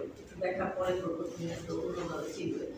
তো উনি আমাকে জিজ্ঞাসা করলেন যে কোথায় যাচ্ছে, তা আমি বললাম। তা উনি খুব অধীর আগ্রহে পুরো ভ্রমণের, বিশেষ করে এই লেখকদের তাদের কবর বা এইগুলো বিষয়টা পড়ার জন্য উনি অপেক্ষা করছেন। আমার প্রশ্নটা যে তুমি তো কিছু কিছু লিখছো ফেসবুকে আমরা দেখছি, বা হয়তো কোনো কোনো পত্রিকায় আছে, ওই আকারে আমরা খবর পাবো এই রাশিয়ার ভ্রমণ। সেটা একটা খুব আমার জন্য কঠিন প্রশ্ন, কারণ আমার অনেক প্রিপারেশন লাগবে বই যদি করতেই চাই। আর এখন তো কেউ বই পড়ে না, ফেসবুক পড়ে। অবশ্য তুমি তো রাশিয়া ভ্রমণ নিয়ে ইতিমধ্যে বেশ কিছু পত্রিকায় কয়েকটা লেখা লিখেছো, পত্রিকায় যাচ্ছে, পত্রিকায় হয়তো আরো অনেকগুলি লিখবে, জানি না তোমার দুটো পরিকল্পনা আছে। আর তাতে আর বইয়ের জন্য নিশ্চিত একটা মানে প্রস্তুতি দিয়ে যখন শুরু করেছে তখন কি আছে রেডি হতে হবে তো সময় লাগবে। হ্যাঁ, আসলে আমি খুব যে রাশিয়ান সাহিত্য পড়েছি তাও নয়, আমার জ্ঞান খুব সীমিত জ্ঞানের বই লেখা ঠিক হবে কিনা সেটা আমি আসলে এখনো সেরকম কনফিডেন্স লেভেলে যেতে পারিনি। আচ্ছা, আমার একটা প্রশ্ন ছিল, যতটুকু রাশিয়ার ব্যাপারে জানতাম ওখানে ধর্ম খুব মানে খোলামেলা ছিল না, এবং ধর্ম এবং রাজনীতি এই দুটো কতটুকু তৎকালীন সময় বা কতটুকু প্রভাব বিস্তার করছিল? কারণ ধর্ম এবং রাজনীতি দুইটাই কিন্তু সাহিত্যকে প্রভাবিত করে, এবং রাশিয়া কতটুকু প্রভাবিত করতে পারছে সাহিত্যকে? আপনি এখনকার কথা বলছেন না যে সময় সাহিত্যিকরা যে সময় আপনি যাদেরকে আপনি আপনার লিস্টে ছিল এখন ওনারা যখন জীবিত ছিলেন? আপনি বলছেন যে অনেকেই খুব ধর্ম বাইবেল নিয়ে এসে, হ্যাঁ, ওনারা অনেকেই ধার্মিক ছিলেন। জানি যে আসলে তখন খুব আমার বড় ভাই যখন ওখানে গেছে এবং ধর্মের বিষয়টা নিয়ে যখন সে কাজ করতে গেছে, তাকে মানে অনেক সময় হয়েছে যে যারা এই নিয়ে কাজ করছে তাদেরকে মানসিক রোগী হিসাবে ট্রিট করে তাদেরকে যে পাঠানো। এটা কি 91 এর আগে? আমি এখানে অ্যাড করতে পারি।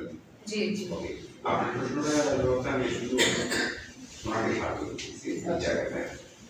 সেটা হলো যে আপনি যেভাবে বলতেছেন যে কিংবা যে একটা কমন একটা বিশ্বাস যে রাশিয়াতে কখনো কোনো ধর্ম ছিল না, সব চার্চ বন্ধ করে দেওয়া হয়েছে ইত্যাদি ইত্যাদি, এই জিনিসগুলোর মধ্যে কিছু ফ্যাব্রিকেটেড কিছু তথ্য আছে। প্রথম যে জায়গাটা, আমার পার্সোনাল এক্সপিরিয়েন্স আমার পড়া থেকে আমি জানি যে যেই মানুষটাকে নিয়ে আমাদের সবচেয়ে বেশি এই মানে নাস্তিকতা কিংবা ঈশ্বর কারণ মার্ক্সের এই কথাটা যে তুমি যত ঘরের উপর বিশ্বাস করবো তোমার নিজের উপর বিশ্বাস তো কমবে, এটার মানে কিন্তু এটা না তুমি ঘরের উপর বিশ্বাস করো। ঠিক একই রকম ভাবে তুমি বলতেছেন যে আমাদের প্রাচীন ধর্ম আমাদের আজ পর্বতে যে ভারী হয়ে গেছে, এটার মানে কিন্তু এটা যে ধর্মটা খারাপ হয়ে গেছে, এই ধরনের প্রথাটা ভারী হয়ে গেছে। ফর দ্যাট রিজন আমি যেভাবে দেখতেছি 91 আমি যা দেখলাম যে রাশিয়াতে রিলিজিয়াস পিপল এবং সবাই ভেতরে ভেতরে ধর্মটা ছিল, কিন্তু ওই যে ধর্মের যে ইমপ্লিমেন্টেশন সেটার মতো জবরদস্তি থাকতে পারবে না, এটা ছিল। যেমন রাশিয়া হলো প্রথম দেশ ইচ্ছে করলে আপনি চার্জ ট্যাক্স না দিতে পারেন, প্রথম দেশ ছিল এটা। তো পড়াই এখন পর্যন্ত যে আপনাকে ওই ধর্মের জন্য চার্জে ট্যাক্স দিতে না, but not in Russia and in Poland. Yeah, very nice. Thank you. ধন্যবাদ।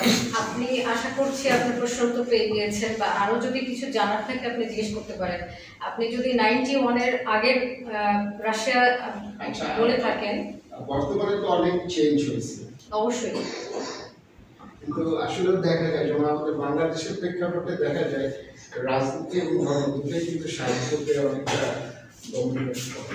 সব দেশেই, শুধু বাংলাদেশে রাজনীতি এবং সাহিত্য সব দেশেই সবসময়ই প্রভাবিত করেছে। এবং রাজনীতি যেমন স্যার সম্রাটদের সমালোচনা করার জন্য অনেক লেখকের রসায়নে পড়তে হয়েছে। ফিওদর দস্তয়েভস্কি 10 বছর জেল খেটেছিলেন সাইবেরিয়ায়, 4 বছর সশ্রম কারাদণ্ড ছিল, 6 বছর এমনি তাকে বিনা ইয়েতে কারাদণ্ড ছিল। মানে ওনার কাজ করতে হতো কিন্তু ওনার ওই শহর ছেড়ে যাওয়ার অনুমতি ছিল না। পুশকিনের জার সম্রাটের সমালোচনা করার জন্য পুশকিনের লেখা ব্যান করা হয়েছিল।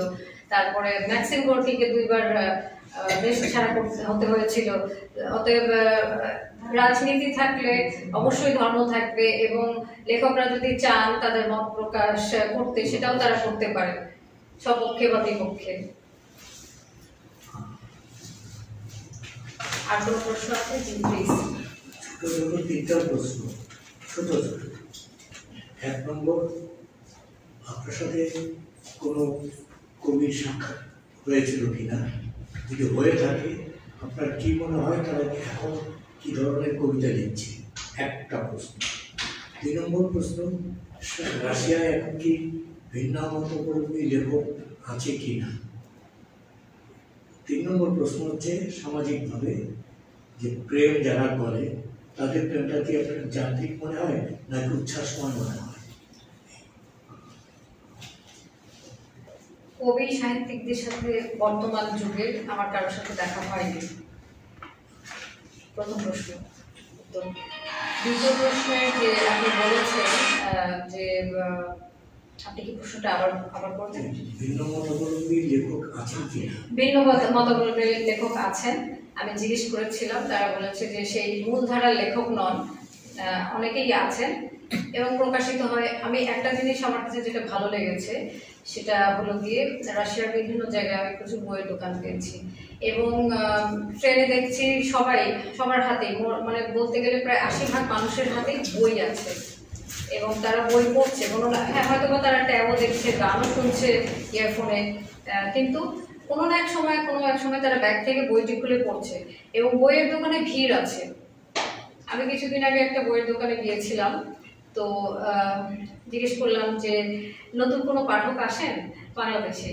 তো উনি বললেন যে না, আসলে আমরা নতুন পাঠক আশা করি না, আমরা পুরনো পাঠক যারা আসেন হয়তো বা তাদেরই বইগুলো রাখি বা আনি ওনাদের অনুরোধে, তো নতুন পাঠক নেই। খুব আশাহত হলাম যে আসলে নতুন পাঠক না থাকলে একটা দেশ বা একটা সাহিত্য, একটা ভাষা, সে অগ্রগতি কি করে হবে? তবে আমি বাংলাদেশের কথা বলছি। রাশিয়ায় আমি দেখেছি প্রচুর বইয়ের দোকান, যেমন আর্মিতাজ প্যালেসের সামনেই, সাধারণত টুরিস্ট স্পটের সামনে কি থাকে, খাবার রেস্তোরাঁ থাকে বা সুভিনিয়ারের দোকান থাকে। সাধারণত অন্য যে কোনো দেশে, আমি অন্য কোনো দেশে বইয়ের দোকান দেখিনি।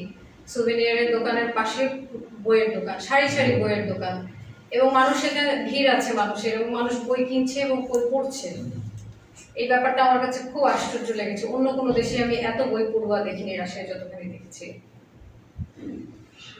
আর প্রেমের ব্যাপারে বলছেন, আসলে প্রেমের তো কোনো নিয়ম কানুন নেই, কোনো কালেই ছিল না।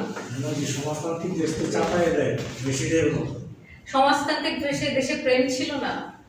সে ফিওদর দস্তয়েভস্কি প্রেম করেছেন, পুশকিন প্রেম করেছেন বিখ্যাত সুন্দরীকে, আর এখন চাপিয়ে দেবে। সমাজতান্ত্রিক রাষ্ট্রের ছিলেন পরেও তো অনেকেই করেছেন, লেনিনের তো হয়েছে, স্ট্যালিনের হয়েছে, সবার হয়েছে। প্রেম কোথায় আটকে ছিল? কোনোদিনও কোনো দেশে কোনো জাতির মধ্যে আটকে ছিল না। রেড স্প্যারো হয়েও প্রেম বের হয়েছে। আচ্ছা, আমি একটু গির্জা নিয়ে কথা বলতে চাই। আমার ভাই ছিল তখন 91-তে রাশিয়ায়, ও মানে আগে থেকেই। তো যেদিন মানে ডিক্লেয়ার আসলো যে ইয়ে হবে, তারপর দিন ও বললো যে দেখা গেল যে গির্জা তো ছিল, গির্জা তো আরো ভেঙে ফেলেনি, গির্জা ছিল, যে গির্জায় এত বয়স্ক, মানে পরদিন সকালবেলা দেখলো গির্জাগুলো বয়স্ক মানুষ দিয়ে ভরা, পুরুষ কম, মানে ইয়াং জেনারেশন, কিন্তু বয়স্ক লোকজন দিয়ে গির্জাগুলো ভরে গেছিল তখন। তো মানে রাত্রি হলো সকালবেলাতেই। তো এটাতে বোঝা যায় যে ধর্ম জিনিসটা ওদের ভিতরে ছিল, কিন্তু ওদের ইয়েটা ছিল, পালন করার ইয়েটা ছিল না। কিন্তু যেই মাত্র ডিক্লারেশন হলো, আসলে মানুষ মাত্রই মানুষের যার বিশ্বাস, তার তো তুমি মানে ভিতরটা তো তুমি ইয়া করে দিতে পারো। এটা তো মনের ব্যাপার। হ্যাঁ, যাদের ছিল রয়ে গেছিল সুপ্ত অবস্থায়, এটার তখন প্রকাশ হয়ে আসলো। এটাই বোঝা যাচ্ছে যে ধর্মটা হচ্ছে খুবই একান্ত ব্যক্তিগত হওয়া উচিত। সেটা না, বিশ্বাস অবিশ্বাস কোনোটাই আরোপ করা যায় না একটা মানুষের। সেটা ব্যক্তিগত হলে সেটা ধারণ করেই আছে, ছিল রাষ্ট্র আমাদের পারমিশন দিচ্ছে যে আমাদের দেশগুলোতে জিওপলিটিক্স এর কারণে অনেক ফেব্রিকেট হয়ে কিন্তু কাহিনীগুলো এসেছে। বিশেষ করে আমরা যদি পার্সিয়ান রেভলিউশনের দিকে তাকাই বা কামাল পাশার দিকে তাকাই, আমাদের কাছে যে কাহিনীগুলো আসে সেটা আসলে তো অনেক ফিল্টারিং হয়ে আসে, প্রকৃত বাস্তবতা তো আমরা জানি না। যদি আমরা ম্যাক্সিম গোর্কির মার কথাই ধরি, যিনি নিজের নাম নিয়েছেন তিক্তপ্রাণ, ম্যাক্সিম গোর্কি অর্থ তিক্তপ্রাণ, কতটা তিক্ততায় পূর্ণ ছিল তার জীবনটা। সারা রাত বাসন মাজছেন সাইবেরিয়ান অঞ্চলে, আর প্রচন্ড ঠান্ডা, তারপরে হচ্ছে জিজে নামে পত্রিকা বার করছেন, যত আয় হচ্ছে পার্টির তহবিলে দিচ্ছেন। কমিউনিজমের কথা যেভাবে আমরা জানি, ধর্ম নাই, কিন্তু আমরা তো পাভেলকে দেখি, পাভেল তো তার বাবার মতো ভীষণ খিটখিটে, মার উপর চড়া হতো, বাজে ব্যবহার করতো। তো একটা সময় দেখা গেল যে পাভেল চেঞ্জ হচ্ছে। তো মা যখন নেলফনা যখন তার রুমে গেল, প্রথমে তার মানে লেখক অনেকখানি বর্ণনা দিচ্ছেন, আমরা পুষ্পময়ী বসুর অনুবাদে পড়েছি যে দেয়ালে একদিকে পাভেলের আচরণের পরিবর্তন, সফট হয়েছেন, খুবই মডারেট আচরণ, দেয়ালে একটা ছবি টানানো, ছবিটা হচ্ছে আমায়ুস যাত্রা, বিখ্যাত ছবি, পাথ অফ পেইন এর ছবি, জেরুজালেমের যে রাস্তায় ক্রুশবিদ্ধ হয়ে জেসাস চলে যাচ্ছে। ভীষণ আমার কাছে মনে হয় এত চমৎকার বর্ণনা। তাহলে যেই ইতিহাস বা যে রাজনীতি আমরা মানে আমাদের কাছে পরিবেশিত হয় সেটা তো ঠিক না। ধর্ম আছে এখানে তো খুব ভালোভাবে আছে, না হলে এতটুকু বর্ণনা উনি কেন করবেন? তাহলে চাপিয়ে দেওয়া যায় না। রাষ্ট্রীয় পৃষ্ঠপোষকতা তো অবশ্যই ছিল না, থাকা উচিত না। আর ধর্মের ব্যাপারটা হচ্ছে সব মানুষের সহজাত প্রবৃত্তি হচ্ছে আশ্রয় খোঁজা। সেটা ধর্ম হতে পারে, সেটা পরিবার হতে পারে, সেটা কোনো একজন ব্যক্তি হতে পারে, শিল্প হতে পারে, যে কোনো কিছু হতে পারে। কিন্তু ওই যে আশ্রয় চাওয়া, দিন শেষে অনেকের পারিবারিকভাবে ধর্মকে আশ্রয় হিসেবে মনে করে, বা দিন শেষে একটা ব্যক্তি বা একটা সত্তা যাকে মনে হবে যে এই সত্তাটি আমার আশ্রয়, চরম বিপদে পড়লে যাকে আমি আঁকড়ে ধরতে পারি বা যাকে আমি বলতে পারি। তো সে যত বড় নাস্তিক হোক না কেন, দিন শেষে তার একটা সত্তার প্রয়োজন পড়ে। তো যে যতই চাপিয়ে দেওয়া হোক না কেন যে কমিউনিজম আছে বা চার্চগুলোকে বন্ধ করে দেওয়া হয়েছে, দিন শেষে ব্যক্তি হিসেবে সবারই একটা আশ্রয়ের জায়গা প্রয়োজন। সেই আশ্রয়ের জায়গা থেকে হয়তো বা 91 সালে সমস্ত যারা বয়স্ক ছিলেন তারা চার্চে চলে গিয়েছেন, যে একটা আমাদের আঁকড়ে ধরার একটা জায়গা, একটা আশ্রয়। এখানে আমার একটু মনে হয় যে যখনই এই বিশ্বাসের জায়গা বা এই আশ্রয় খোঁজার জায়গায় বাধা আসে, বাইরের কেউ আমাকে এই বাধাটা দিচ্ছে, তখন মনে হয় আমি ওটার প্রতি আরো বেশি অনুরক্ত হয়ে পড়ি। আমার মনে হয় আপনাদের এটা বলছিলেন যে চার্চে চলে যাওয়া অনেক বেশি মানুষ, বয়স্ক মানুষ, তারা সেটা তো বাধার কারণে হয়নি, তখন মুক্ত হয়ে গেছেন তারা। সেটাই, এতদিন বাধা যেতে পারবে, ছিল, সেজন্য একটা আকাঙ্ক্ষা তীব্র ছিল। যখনই বাধাটা সরে গেল তখন তারা, এটা সব দেশে চায় না, অপরাধ বোধ একটা বিষয়, অপরাধ বোধ দীর্ঘদিন হয়তো তারা করতে পারে নাই, ওই সময় মুক্ত হয়ে মানে ঈশ্বরের কাছে গিয়ে পানা চেয়েছে, ক্ষমা চেয়েছে যে আমরা এতদিন করতে পারি না, আমাদের ক্ষমা করবো, এই জন্য চলে আসছে। ক্ষমার আসলে ক্ষমার থেকে আমার কাছে পাতলা মরলে তো ক্ষমা চাওয়ার কিছু নেই। পাপ তো আমরা এমনিতেই মনে করি সারাক্ষণ পাপ হচ্ছে, বসে আছে এতে পাপ হচ্ছে, সারাক্ষণ তো আমাদের পাপের তো শেষ নাই। এই যে নারী পুরুষ একসাথে বসে আছে, আমাদের পাপ হচ্ছে না, তো কে কিভাবে পাপকে নিচ্ছে কে কি ভাবলো তা দিয়ে না। ধর্মীয় ডক্টরিন আছে, ডক্টরিন অনুযায়ী those are specified which are bad and which are good things which are evil. খুব ভালো যে আমরা আমাদের দেশে ধর্মটা ব্যক্তি রাশিয়া থেকে মানে সমাজ দৈশিক ভ্রমণ থেকে আমরা এখন আধ্যাত্মিক এবং বিষয়গত ভ্রমণে পৌঁছেছি। সেই খুব বেশি দূর চললে পরে আর কত ঘন্টা চলবে, তো সেই জন্য এখানে আমরা থেমে কারো যদি আরো কোনো প্রশ্ন না থেকে থাকে সুনির্দিষ্ট, তাহলে আমি একটু ছোট্ট একটা প্রশ্ন করে ফাতিমাকে শেষ করবার জন্য অনুরোধ জানাই। সেটা হলো যে জানবার, আমার নিজের জানবার জন্যই, সকলের নিশ্চয়ই জানতে ভালো লাগবে। এক হলো যে ফাতিমার এই রাশিয়া ভ্রমণ তো গত অগাস্ট মাসে 2025-এ, এই 2025-এর অগাস্টের আগে পর্যন্ত যতগুলি ভ্রমণ সে করেছে, ফেসবুকের ভিতর দিয়ে দেখা যে তার ভ্রমণ কাহিনীগুলো আমরা পেয়েছি, এইগুলির মধ্যে আমার মনে হয়েছে সবসময় যে সবচেয়ে বুঝি ফাতিমার প্রাণের কাছের ভ্রমণ হলো মাওলানা জালালউদ্দিন রুমির কাছে যাওয়া, সেই ভ্রমণটি। যদি তাই হয় তো তাই, যদি তাও নাও হয় তাহলে তার নিজের কাছে সবচেয়ে গুরুত্বপূর্ণ আনন্দের ভ্রমণ এই বিষয়ে যদি 2 মিনিট আমাদের আজকে শেয়ার করা যায়। আমাদের মূল বিষয়টা রাশিয়া তো রইল, এর বাইরে এটা এক। আর 2 হলো যে এর পরের ভ্রমণটা আসলে কোথায় হবে সেটা একটু আমরা জানতে চাই।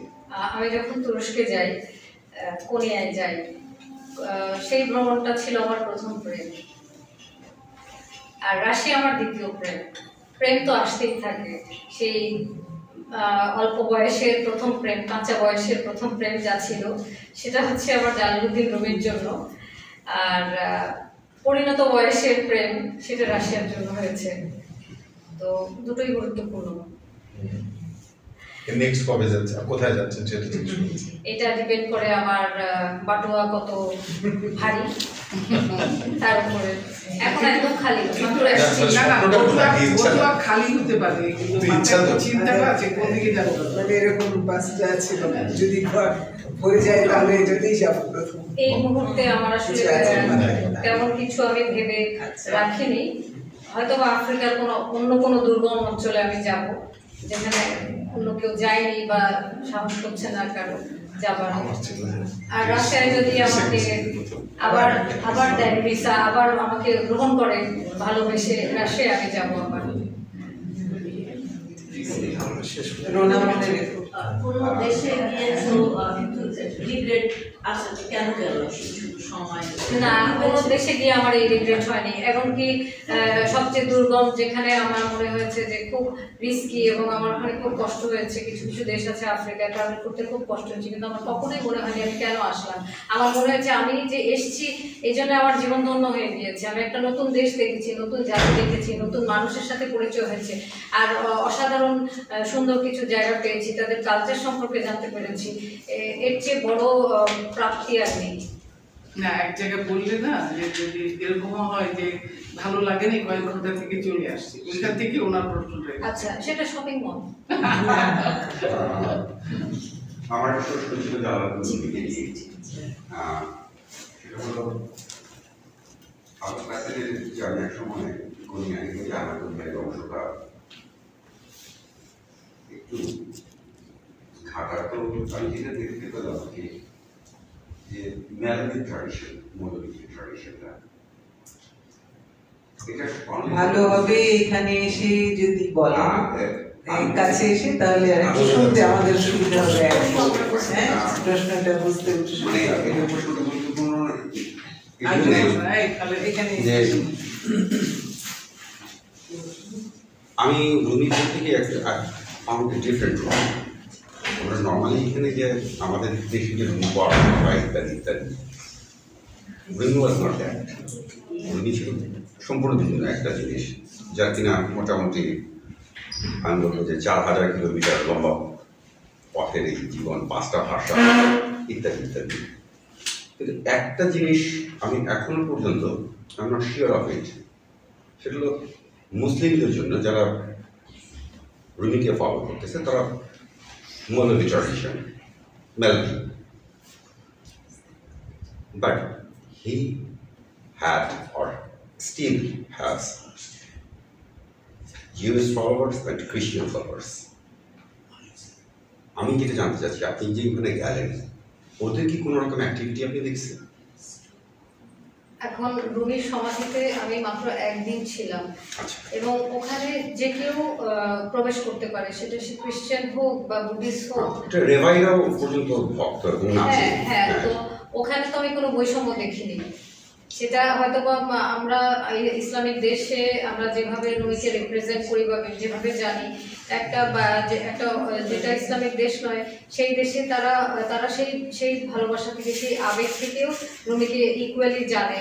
হয়তো বা আমাদের ধর্মের কারণে একটা আমরা সিমিলারিটি বা কানেক্টিভিটি ফিল করি, কিন্তু ওই কানেক্টিভিটি কিন্তু একইভাবে আমরা যখন দস্তয়েভস্কি পড়ি বা ধরুন নাজিম হিকমত পড়ছি, নাজিম হিকমত এগেইন একটা মুসলিম নাম, কিন্তু আমরা যখন পুশকিনের কবিতা পড়ি, সে কি প্যাশনেট কবিতা ওনার, তো আমরা ওই একই ফিল করি, একইভাবেই ফিল করি, ওই কানেক্টিভিটি, ওই ইমোশনের জায়গা কিন্তু সব ক্ষেত্রেই এক। আপনি একটা বই পড়ছেন, আপনি তাকে সেই বইটাকে সেই লেখাটার সাথে কানেক্ট করতে পারছেন নিজেকে, আপনার ইমোশনাল ম্যাচ হচ্ছে তার সাথে। তো সেটা একজন ইংলিশ স্পিকিং নন মুসলিম পার্সন হতে পারে, সেটা একজন মুসলমান হতে পারে, সেটা যে কেউ হতে পারে।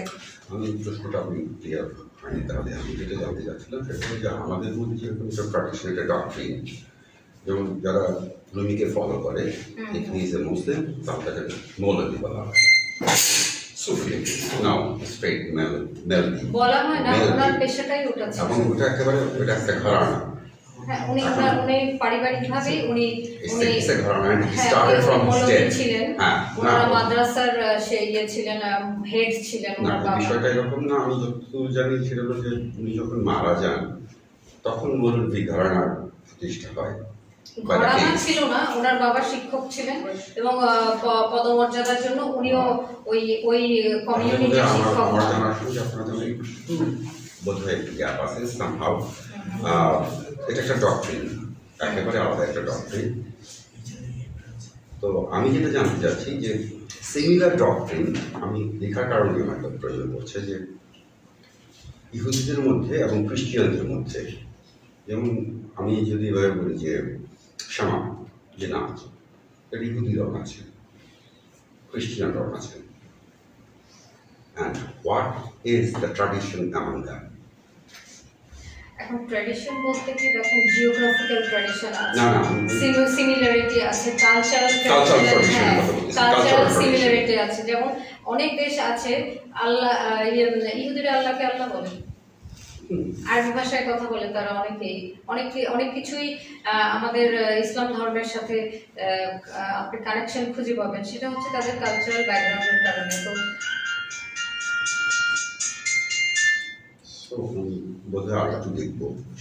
হ্যাঁ প্লিজ, কারণ কালচারাল ব্যাকগ্রাউন্ড এক হলে দেখা গেল যে সেই যে ফলো করা, সেই তার যেই লেখা বা তার যেই বড় বড় লেখা যেগুলো বা ছোট ছোট লেখা যাই আছে, তো সেইগুলো কালচারাল ব্যাকগ্রাউন্ডের কারণেই হয়তো বা ওনাদের সেই এটা রিফ্লেক্ট করে ইহুদিদের মধ্যে। আমি আশা করছি সেই কালচারাল ব্যাকগ্রাউন্ডের কারণে। এবং তুরস্কেও অনেক খ্রিস্টান ছিল এক সময়, এখন মাইগ্রেট হয়ে গেছে গ্রিসে বা আশেপাশের দেশে। হ্যাঁ, হাজিয়া সোফিয়াতেও ছিল এক সময় চার্চ। হ্যাঁ, হাজিয়া সোফিয়া চার্চ ছিল, আমি যখন গিয়েছি তখন মসজিদ হয়নি, এরপরে মসজিদ করেছে, এখন মসজিদ করেছে। ওকে, থ্যাংক ইউ, ধন্যবাদ। তো আমার মনে হয় আমরা বোধহয় এই সঙ্গে ফাতিমার জন্য আরেকটা সঙ্গীতের পক্ষ থেকে অভিনন্দন, আবার কখনো তার খুব এই রকমের অত্যন্ত কি বলবো গুরুত্বপূর্ণ ভ্রমণ আমাদের আবার কখনো এইরকম ঘরোয়া আড্ডায় আলাপে শোনার সুযোগ তৈরি হবে। ফাতিমা নিশ্চয়ই এরকম ভ্রমণ তার জীবনে আরো বহুবার করবেন। আমাদের সবার শুভকামনা রইল তার জন্য, এবং আজকে এখানে এসে তার অভিজ্ঞতা শেয়ার করার জন্য আমাদের সকলের পক্ষ থেকে কৃতজ্ঞতা। সবাইকে ধন্যবাদ এখানে আসার জন্য, ধৈর্য ধরে এতক্ষণ আমার কথা শোনার জন্য, এবং আশা করি আবার আমাদের দেখা হবে অন্য কোনো বিষয় নিয়ে, অন্য কোনো জায়গার ভ্রমণ নিয়ে বা অন্য যে কোনো কিছু নিয়ে। ধন্যবাদ সবাইকে। আমরা আড্ডায় আলাপের শেষ পর্বে এক কাপ চা খাবো সবাই মিলে একসঙ্গে, তারপরে আড্ডা দিতে দিতে বাড়ি যাবো। শুভ যাচ্ছি।